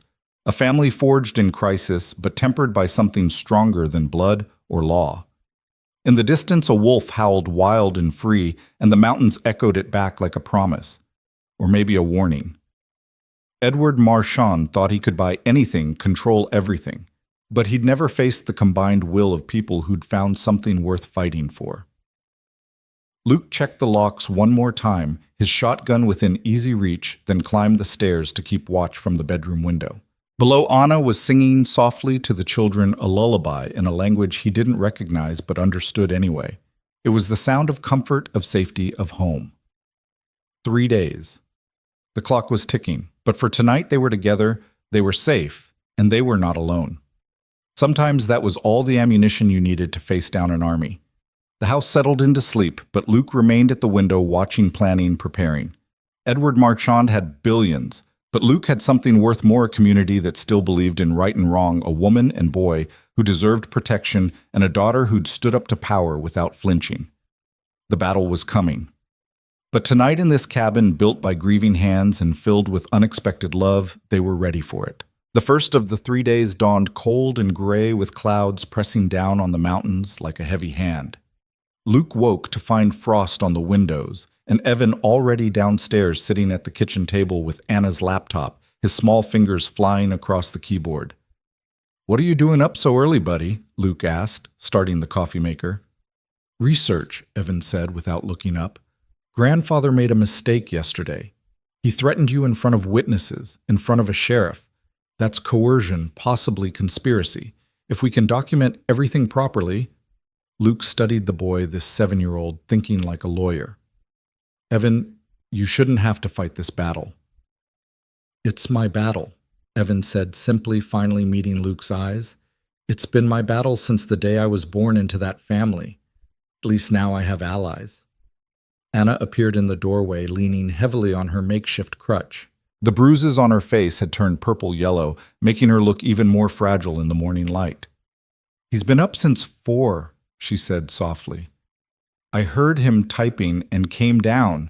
He's writing everything down, every threat, every incident, everything he remembers about his father's death." "Will it help?" Luke asked. "Maybe, if we can find the right person to listen." Anna moved to the stove, automatically starting breakfast despite her injuries. Luke gently took the pan from her. "Sit. You're supposed to be healing." "I need to be useful," she protested. "I can't just sit and wait for them to come take my son." "Then be useful by getting better. We're going to need you strong for whatever comes next." Maya stumbled downstairs in her pajamas, Mr. Buttons dragging behind her. She climbed into Evan's lap without asking, peering at the screen. "What's coercion mean?" "It's when someone makes you do something by threatening you." Evan explained, his arm going around her automatically. "Like when a bully says they'll hurt you if you don't give them your lunch money." "Oh, like what your grandfather did yesterday." "Exactly like that." The phone rang, startling them all. Luke answered cautiously. "Luke, it's Tom Richardson. We got trouble. There's fancy cars all over town, men in suits asking questions about you, about the woman and boy. They're offering money for information."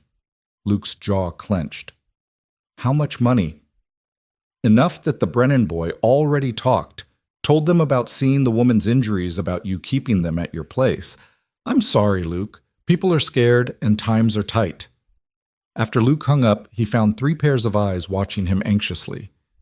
"They're in town," he said simply, "asking questions, spreading money around." Anna's face went white. "We should leave. Now before—" "No." Luke's voice was firm. "Running now would look like guilt. Besides, where would you go that they wouldn't follow? You need time to heal to figure out a real plan." "But the danger to you, to Maya—" "We faced danger the moment I stopped for Evan in that road," Luke said. "We're in this now, all of us." The morning progressed in tense preparation. Luke called in sick to the construction site, his first absence in 2 years. His foreman Mike was surprised but understanding. "Family emergency, what?" Luke said, which wasn't really a lie. "Take all the time you need, what?" Mike replied. "Job will be here when you get back." If I still have a job after Edward Marchand is through with me, Luke thought but didn't say. Bobby Richardson arrived around 10, looking worried. My dad sent me to warn you. There's a news van heading up the mountain, Channel 8 from Asheville. Luke cursed under his breath. The last thing they needed was media attention. But Anna surprised him by straightening a light, entering her eyes. Let them come, she said. Anna, no. The exposure is exactly what we need. Edward controls things in shadow behind closed doors. But in the light, with cameras rolling, he has to be careful. He has to play the concerned grandfather, not the threatening tyrant. She was right, Luke realized. Public scrutiny might be their best protection. The news van arrived 20 minutes later, disgorging a reporter who looked too young for her pressed suit and a cameraman who looked like he'd rather be anywhere else. The reporter's name was Sarah Chen, and her eyes lit up when she saw Anna's bruises. Mrs. Thompson, she called out, using the fake name that had apparently already spread through town. I'm Sarah Chen from Channel 8. We heard there's a custody dispute involving your son. Luke started to intervene, but Anna stepped forward, dignity wrapped around her like armor despite her injuries. My name is Anna Marchand, she said clearly. And yes, there's a dispute. My late husband's family is trying to take my son against his will and mine. Sarah's eyes widened. Marchand, as in Marchand Industries. As in the family that did this to my face when I tried to protect my child, Anna said, gesturing to her bruises. As in the people who threatened Mr. Harper and his daughter yesterday for giving us shelter. The camera was rolling now. The cameraman suddenly very interested. Sarah thrust a microphone forward. These are serious allegations, Mrs. Marchand. Do you have proof? I have witnesses, Anna said. Sheriff Dale Morgan heard Edward Marchand threaten us yesterday. 20 townspeople saw it. My son heard his uncle discussing his father's murder. Murder? Sarah's voice rose. Are you saying Julian Marchand was murdered? But before Anna could answer, more vehicles appeared on the road, 3 black SUVs moving fast. Edward had seen the news van, Luke realized. He was coming to control the narrative. Get the kids inside, Luke told Anna, but Evan stood firm. No, I want to speak. Evan, I'm 7 years old, Evan said with that eerie composure. But I know what I saw, what I heard, and I want everyone else to know too. Edward emerged from the lead SUV, his face a mask of grandfatherly concern. He'd changed tactics, Luke noticed. Gone was the cold, threatening demeanor from yesterday. This was Edward Marchand, the philanthropist, the grieving grandfather. Thank God, Edward said loud enough for the camera to catch. Evan, my dear boy, we've been so worried. He started forward, arms outstretched, but Evan stepped behind Luke. Stay away from me, the boy said clearly. Edward's mask slipped for just a moment, fury flashing in his eyes, before the concerned expression returned. You see, he addressed the camera. The poor child has been turned against his own family. His mother sadly has been struggling with mental illness since my son's tragic death. She's filled his head with conspiracy theories, paranoia. That's a lie, Anna said, but Edward talked over her. We only want what's best for Evan, proper medical care for Anna, the best education for my grandson, the stability of family who can provide for them both. Sarah looked between them, sensing the bigger story. Mr. Marchand, what do you say to allegations that you threatened Mr. Harper and his daughter? Edward's laugh was perfectly calibrated, just the right mix of surprise and hurt. Threatened? I'm a 70-year-old man. How could I threaten anyone? I came here with legal custody papers trying to resolve this peacefully. If anyone felt threatened, I deeply apologize. Emotions were running high. He was good, Luke had to admit. In front of the camera, Edward transformed into something almost sympathetic, but Evan wasn't having it. You killed my father, the boy said, his young voice cutting through Edward's performance like a blade. The silence that followed was deafening. Even the cameraman held his breath. Edward's face went through several expressions before settling on shocked sorrow. Oh, my poor boy. You see how disturbed he's become. His father died in a tragic accident. To think someone convinced him otherwise. It's child abuse, plain and simple. I heard Uncle James, Evan insisted. He said the brake lines were worth it. He said, the child is confused. James himself stepped forward from the second SUV, grieving. He's misremembering conversations, mixing up dreams with reality. I am not. Evan's composure finally cracked, tears streaming down his face. I know what I heard. You killed him because he wouldn't let you control us. Maya suddenly pushed past Luke, moving to stand beside Evan. He's not confused, she said firmly. Evan's the smartest person I know. If he says he heard something, he heard it. And you are, Edward asked, his tone dismissive. Maya Harper. And you're a bully. Bullies always say people are lying when they tell the truth about them. Sarah Chen was practically vibrating with excitement. This was the kind of story that made careers. Mr. Marchand, would you be willing to go on record about your son's death? The police reports the investigation? Of course, Edward said smoothly. Everything was thoroughly investigated. It was a tragic accident, nothing more. The brake lines were corroded, a maintenance issue. Julian always was careless about such things. That's not true. Anna stepped forward, fury overcoming caution. Julian was meticulous about car maintenance. He had the Mercedes serviced 2 weeks before the accident. I have the receipts. Receipts that prove what? Patricia interjected. That he had it serviced. Not that someone didn't tamper with it afterward. You just admitted someone could have tampered with it, Luke pointed out. Patricia's face flushed. I admitted no such thing. I was speaking hypothetically. The interview was spiraling out of Edward's control, and he knew it. His mask was slipping, the real man showing through, cold, calculating, dangerous. Enough of this circus, he snapped.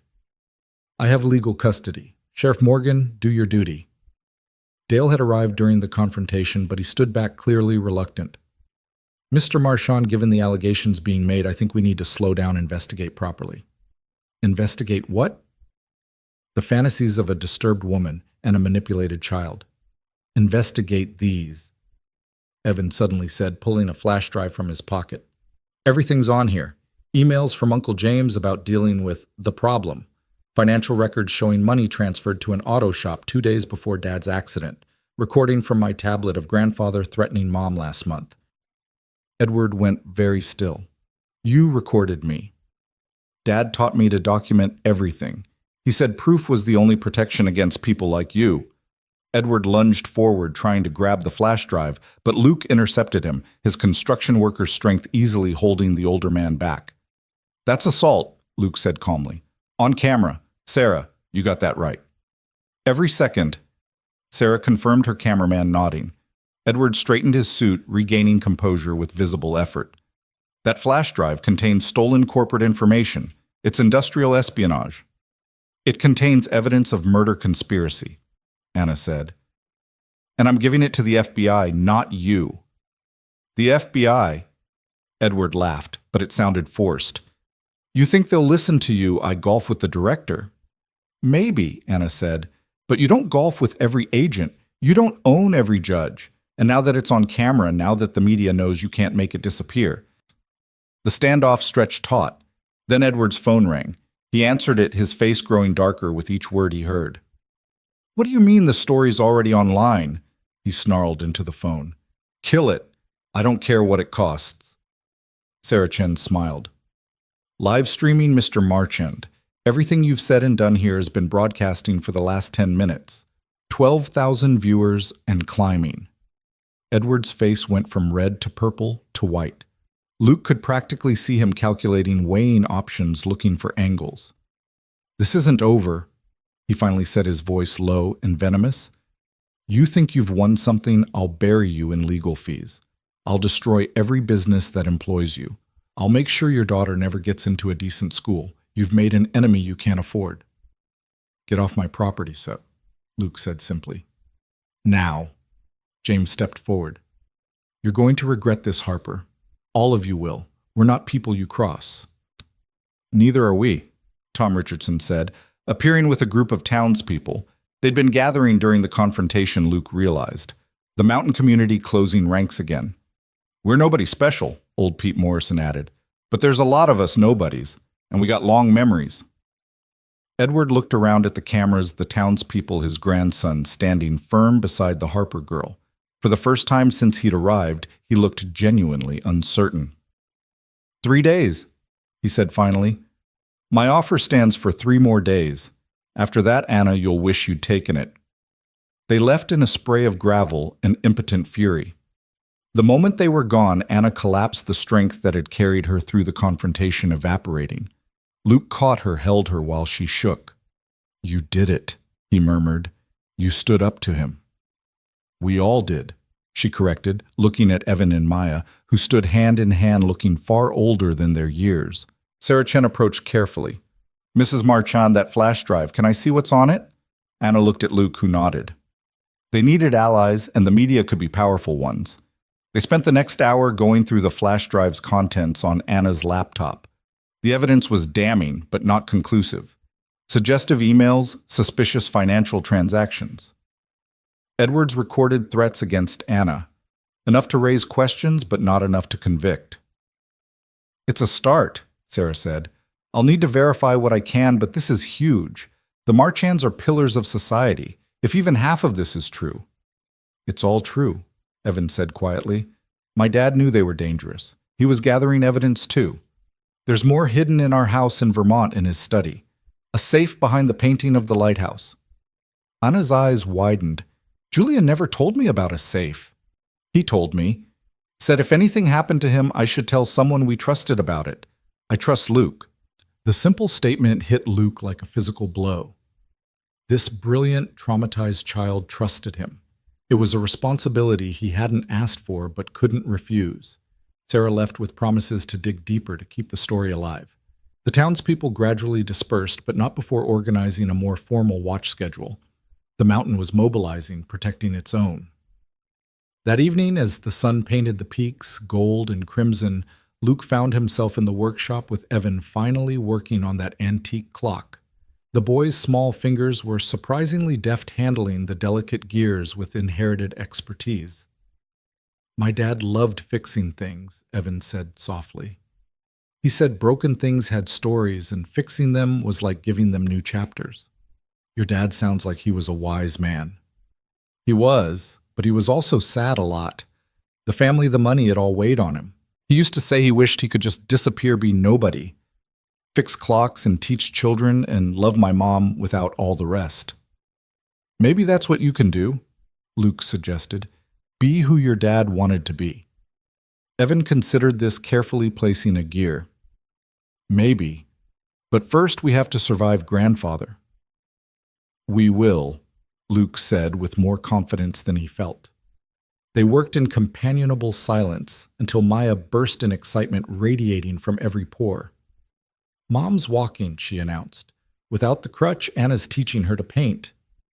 They followed her inside to find Anna and Maya at the kitchen table, watercolors spread between them. Anna was indeed standing, weight carefully distributed but crutch-free. Her painting showed the view from the cabin mountains in layers of blue and purple. Maya's was more abstract but full of joy-bright colors that seemed to dance. Look, Daddy, I'm an artist. You certainly are, baby girl. Luke met Anna's eyes over the children's heads. There was something there, a warmth that had nothing to do with gratitude and everything to do with the way their broken pieces seemed to fit together. That night, after the children were asleep, they sat on the porch, despite the cold, wrapped in quilts and sharing hot chocolate spiked with whiskey from Luke's emergency stash. The story's everywhere, Anna said, checking her phone. 20 million views now. Edward must be apoplectic. Good. But he's also desperate now, and desperate people do dangerous things. I know. She was quiet for a moment. Luke, if something happens to me, nothing's going to happen to you. But if it does, promise me you'll keep Evan safe. You'll raise him like you're raising Maya, with love and kindness and respect for who he is, not what he could be worth. Luke set down his mug and turned to face her fully. Anna, listen to me. Nothing is going to happen to you, because I won't let it. We won't let it. This community, these people, we don't abandon each other. We stand and fight and protect what matters. What if we lose? Then we lose together, but we won't lose because we have something Edward doesn't understand. We have each other. Anna was crying now, silent tears that seemed to carry years of fear and grief. Luke pulled her against him, feeling how perfectly she fit in the circle of his arms. I haven't felt safe since Julian died, she whispered. Until now. Until you. You are safe, Luke murmured into her hair. Both of you. For as long as you need, for as long as you want, you're safe here. They stayed like that, holding each other while the mountains stood witness and the stars emerged one by one. Inside, their children slept peacefully, and below, Bobby Richardson kept watch in his truck. 2 more days, Luke thought. 2 more days of Edward's deadline. But something had shifted today. The battle lines were drawn, but they were not drawn where Edward expected. This wasn't about money or custody or legal documents anymore. This was about community versus corruption. Love versus greed. The power of ordinary people standing together against extraordinary wealth. A car engine echoed up from the valley, and they both tensed. But it was just someone passing through, heading higher into the mountains. The danger wasn't here yet, but it was coming. Tell me about the safe, Luke said. The one in Vermont. Anna pulled back to look at him. I don't even know where to start looking. Behind the lighthouse painting, Evan said, in Julian's study. Edward will have people watching the house. Maybe, but if there's evidence, real evidence that could prove murder, it's 500 miles away. We can't leave now, not with everything happening. Luke was quiet thinking. Then he pulled out his phone and called Tom Richardson. Tom, that cousin of yours, the one who drives trucks up to Boston. He running this week. 20 minutes later, they had a plan. Tom's cousin would drive to Vermont, break into the house if necessary, photograph everything in the safe. It was probably illegal, definitely dangerous, but it was their best shot at finding ammunition against Edward. Why? Anna asked after Luke hung up. Why are all these people helping us? Because that's what communities do. And because everyone here has been stepped on by rich people at some point. This is their chance to push back. The wind picked up, rattling the windows, and they went inside. Luke checked all the locks again, made sure the shotgun was loaded, then paused at the bottom of the stairs. Anna. She turned from where she'd been banking the fire. Stay tonight, he said softly. Not like that. Just stay. I'll sleep in the chair. I just need to know you're both close safe. She studied his face for a long moment, then nodded. They climbed the stairs together, checking on the children. Maya sprawled across her bed like a starfish. Evan curled tight, as if protecting himself even in sleep.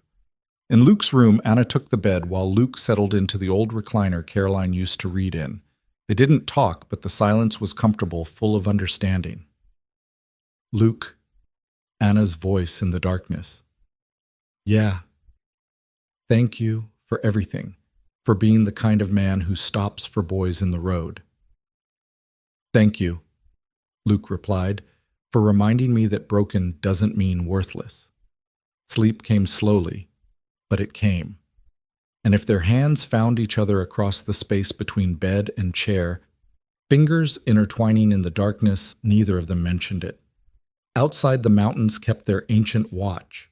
2 more days until Edward's deadline. 2 more days to find the evidence they needed to build their defenses to protect what had become precious. But tonight, in a cabin built by grief and rebuilt by hope, a new kind of family slept peacefully. Tomorrow would bring its battles.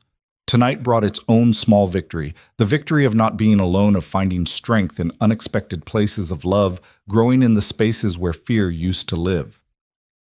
The clock in the workshop, finally repaired, chimed midnight. A new day beginning. 1 day closer to Edward's deadline, but also 1 day stronger in their resolve. The storm was coming, but for the first time since Julian died, Anna believed they might actually weather it. And for the first time since Caroline died, Luke remembered what it felt like to have something worth fighting for. The second day of Edward's deadline arrived with unexpected news. Luke woke to his phone buzzing insistently at 5 in the morning. Tom Richardson's cousin had reached the Vermont house during the night. Luke, you need to see this. Tom's voice was tight with excitement. Jerry just sent the photos. There's enough here to bury them all. Luke carefully extracted his hand from Anna's. They'd fallen asleep that way. The small connection sustaining them through the night, and crept downstairs. His laptop took forever to boot up, or maybe it just seemed that way with his heart pounding. The images loaded slowly. Julian's safe had contained everything: correspondence between James and Patricia discussing the Julian problem.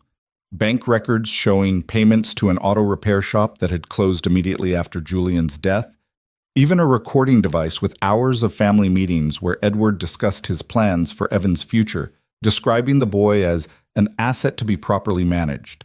But the most damning piece was a handwritten note from Edward himself. The boy's potential is worth any sacrifice, even my son. Anna Thompson must never gain custody. Whatever measures necessary are approved. E.M. Luke's hand shook as he forwarded everything to Sarah Chen and 3 other journalists, then to an FBI contact. Mike, from the construction site, had provided his brother-in-law worked in the white-collar crime division and had been following the story online. Is it enough? Anna's voice from the doorway made him jump.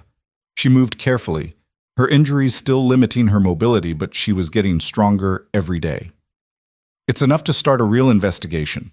Whether it's enough to stop Edward today, Luke shrugged. We'll find out. Anna studied the images, her face paling as she read her father-in-law's casual dismissal of his own son's life. Julian suspected. He must have.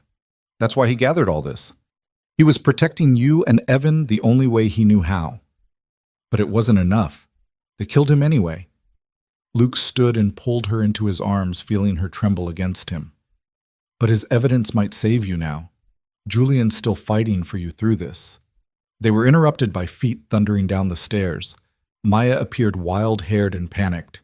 Evan's gone, she cried. His bed's empty and the windows open. The world tilted. Luke ran upstairs, Anna limping behind him despite the pain it must have caused.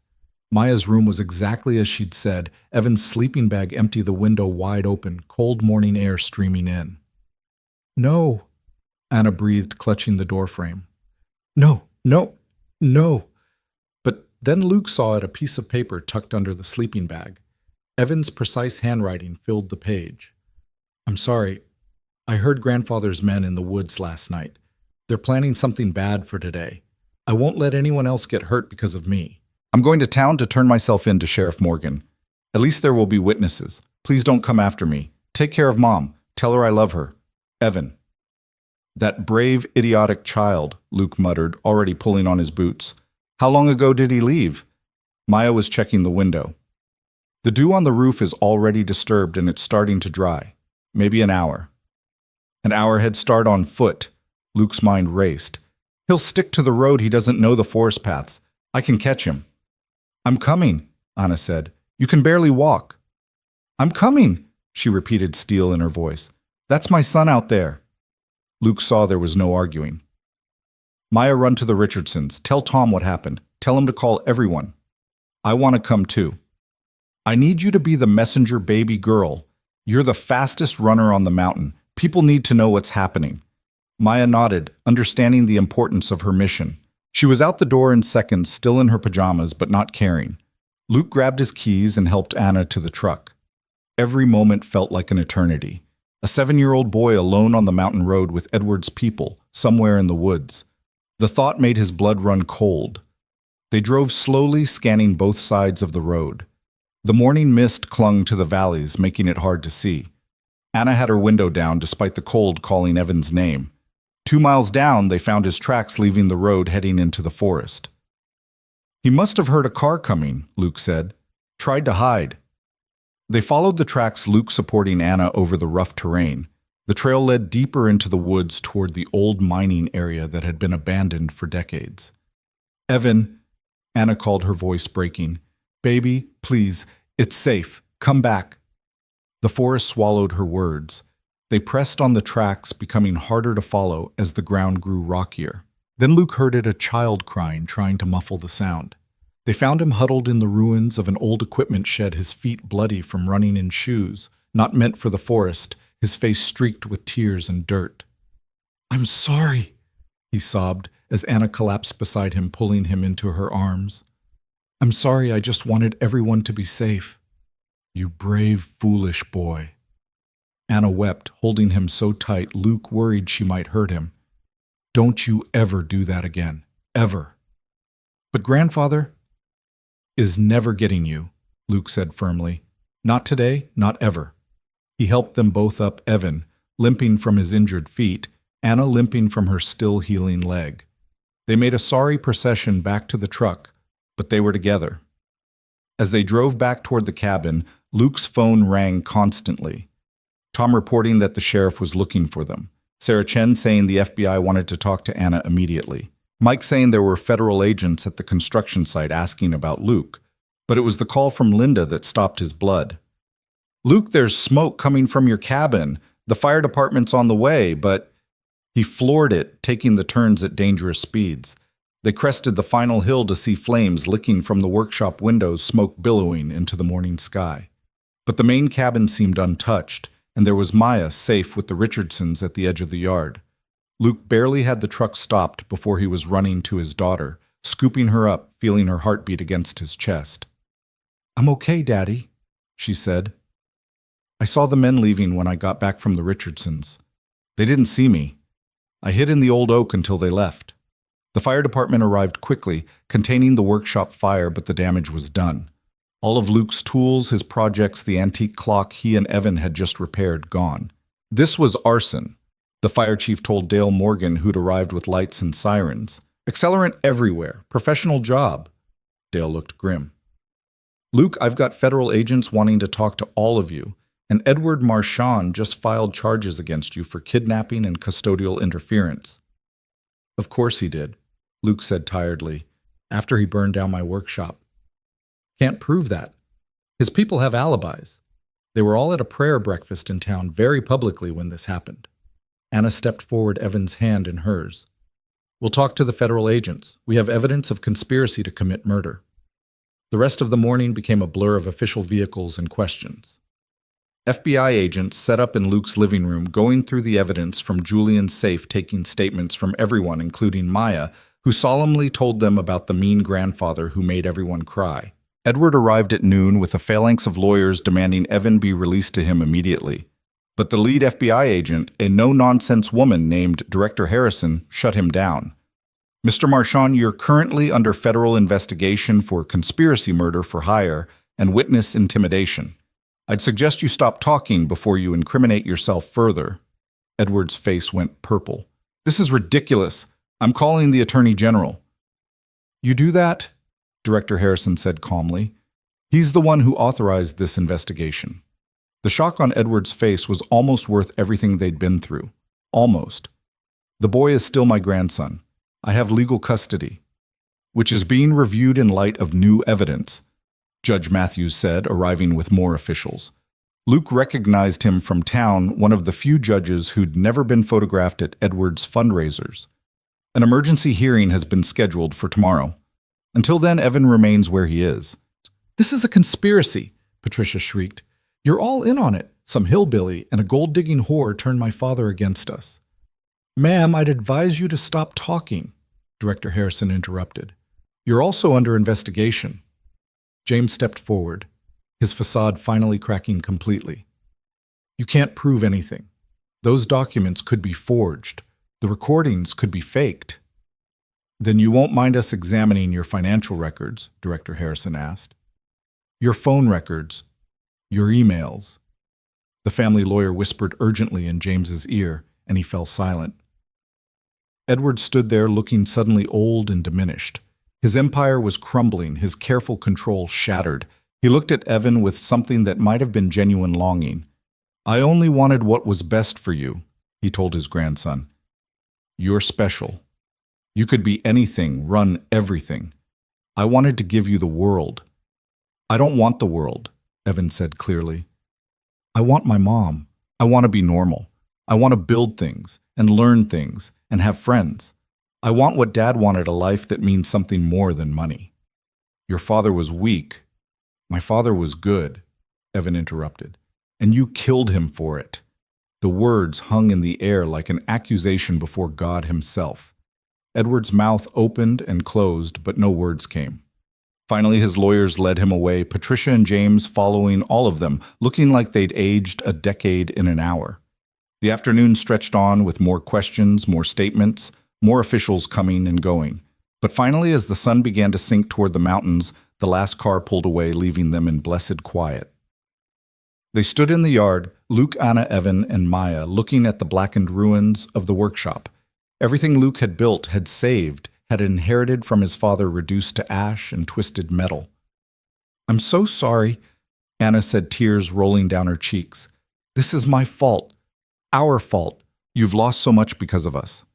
Luke turned to her, cupping her face in his hands. "I've lost things. Just things. They can be replaced. But I've gained so much more." "How can you say that? Your workshop, your tools, are just objects. You and Evan are people. Family." He looked at both children, then back at Anna. "My family, if you'll have us." Anna's breath caught. "Luke, I know it's too soon. I know everything's crazy and uncertain, but almost losing Evan this morning made something very clear. I don't want you to leave when this is over, either of you." "We don't have anywhere to go anyway," Anna said with a watery laugh. "That's not why I want you to stay," Luke said firmly. "I want you to stay because Maya needs a mother who understands loss but still believes in beauty. Because Evan needs a father who values kindness over success. Because you need someone who sees you as Anna, not as Mrs. Marchand or Julian's widow or Evan's mother, just Anna." "And what do you need?" she asked softly. "I need to not be alone anymore. I need to build something new from all our broken pieces. I need—" He paused, then smiled. "I need you to teach me to paint. I need Evan to help me rebuild the workshop. I need Maya to remind me every day that love is worth the risk." Maya threw her arms around Anna's waist. "Say yes. Please say yes." Evan looked up at Luke with those two wise green eyes. "You'd really want us even after everything." Luke knelt down to Evan's level. "Especially after everything. You know why?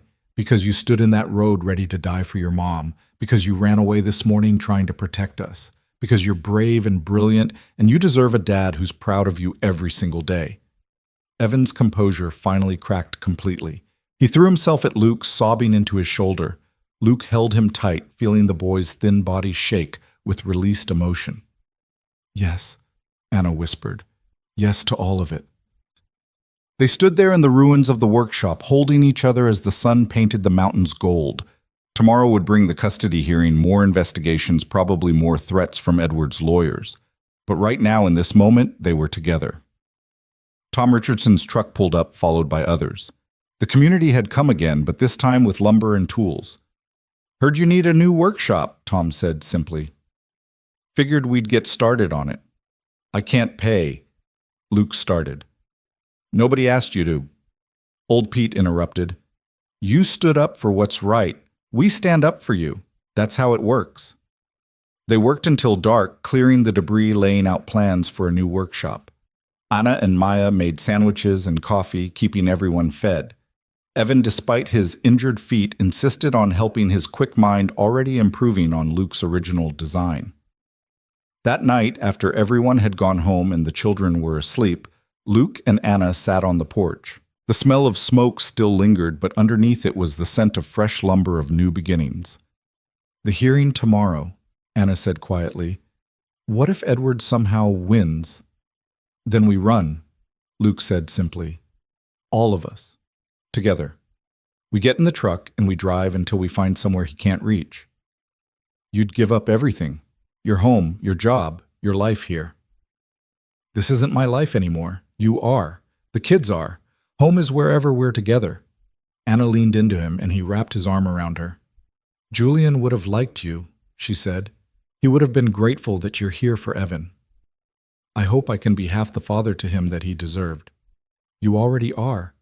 Did you see his face when you called him family? That's all he's wanted since Julian died, to belong somewhere, to be wanted for himself." "What about you?" Luke asked. "What do you want?" Anna was quiet for a long moment. "I want to wake up without fear. I want to watch our children grow up together. I want to paint mountains and teach kindergarten, and maybe someday not feel guilty for being happy again." "Julian wouldn't want you to feel guilty." "No," she agreed. "He'd want me to be happy. He'd want Evan safe and loved. He'd probably even approve of you, a man who values character over cash."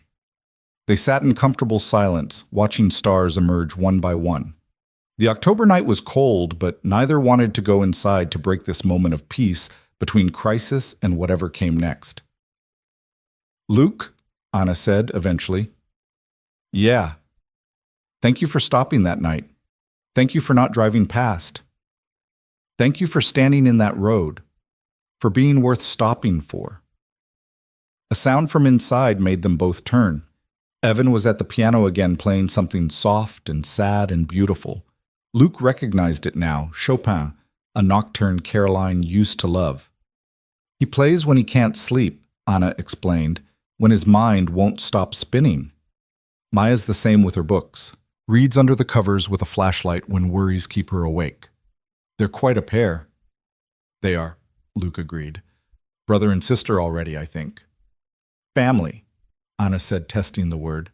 We're really going to be a family. We already are. The rest is just paperwork.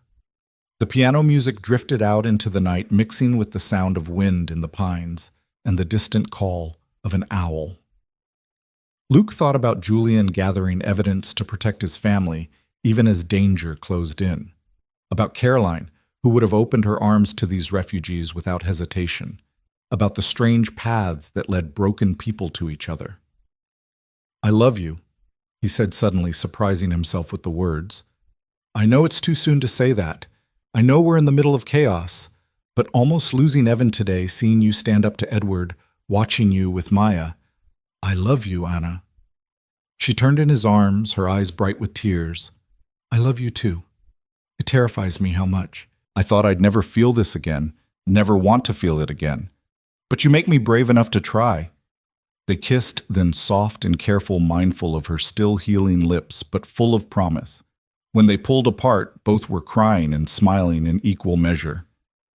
Mom, Evan's voice from the doorway. Are you okay? I'm perfect, baby, Anna said. Come here. Evan came out, followed by Maya, who'd been awakened by the piano. They all squeezed onto the porch swing that Luke had built for Caroline, the four of them barely fitting but making it work. Are we going to be okay tomorrow? Evan asked. At the hearing? We're going to be together, Luke said. That makes us okay no matter what happens. I made something, Maya said suddenly, pulling a folded paper from her pajama pocket. For the judge. She unfolded it to reveal a drawing of 4 people standing in front of a cabin, mountains rising behind them. The proportions were off, and the faces were basically circles with features, but the love in it was unmistakable. She'd labeled each figure Daddy, Anna Mom, my brother Evan, and me. It's perfect, Anna said, hugging her. The judge will love it. I wrote something too, what? Evan said shyly. A letter about why I want to stay here. They didn't ask him to read it, respecting his privacy, but Luke felt proud that this boy who'd barely spoken when they first met now had words he wanted to share with the world. The night grew later, but none of them wanted to move to break the spell of this moment. They talked about rebuilding the workshop, about Evan's school possibilities, about Anna, maybe teaching at the local elementary. Normal future things, as if tomorrow's hearing was just a formality, as if Edward Marchand and his billions couldn't still destroy everything. Finally, when Maya started yawning and Evan's eyes were drooping, they went inside. The children insisted on all sleeping in the same room again, Maya and Evan talking quietly until their voices faded into sleep. Luke and Anna stood in the hallway between the children's room and Luke's bedroom, both reluctant to separate. Stay again tonight, Luke asked. I promised to keep to the chair. I'll stay, Anna interrupted. But not in the bed while you're in the chair. That's ridiculous. The bed's big enough for 2 people who keep to their own sides. So they lay down together, carefully apart, but aware of each other's every breath. In the darkness, their hands found each other across the space between them, fingers interlocking. Whatever happens tomorrow, Anna whispered, this has been worth it. Finding you, finding this place. Even if we lose, it's been worth it. We're not going to lose, Luke said with a conviction he pulled from somewhere deep. Edward might have money, but we have something more powerful. What's that? The truth. And each other. And a community that believes in justice over wealth. Anna squeezed his hand. I hope you're right. I am. Now sleep. Tomorrow we fight for our family. The word our hung in the air like a blessing. Their family. Born from tragedy but built on love stronger than blood or law or money. Outside the mountains stood eternal guard. The workshop ruins had been cleared, ready for rebuilding. The community slept, but ready to rise when needed. And in a cabin built by grief, but rebuilt by hope, a family that chose each other slept peacefully, gathering strength for the battle ahead. Tomorrow would bring judges and lawyers' threats and promises, the full weight of Edward Marchand's influence. But tonight brought its own power, the power of people who'd found home in each other, who'd discovered that sometimes the best families are the ones you build from the broken pieces of the ones you lost. The clock struck midnight. The third day had begun.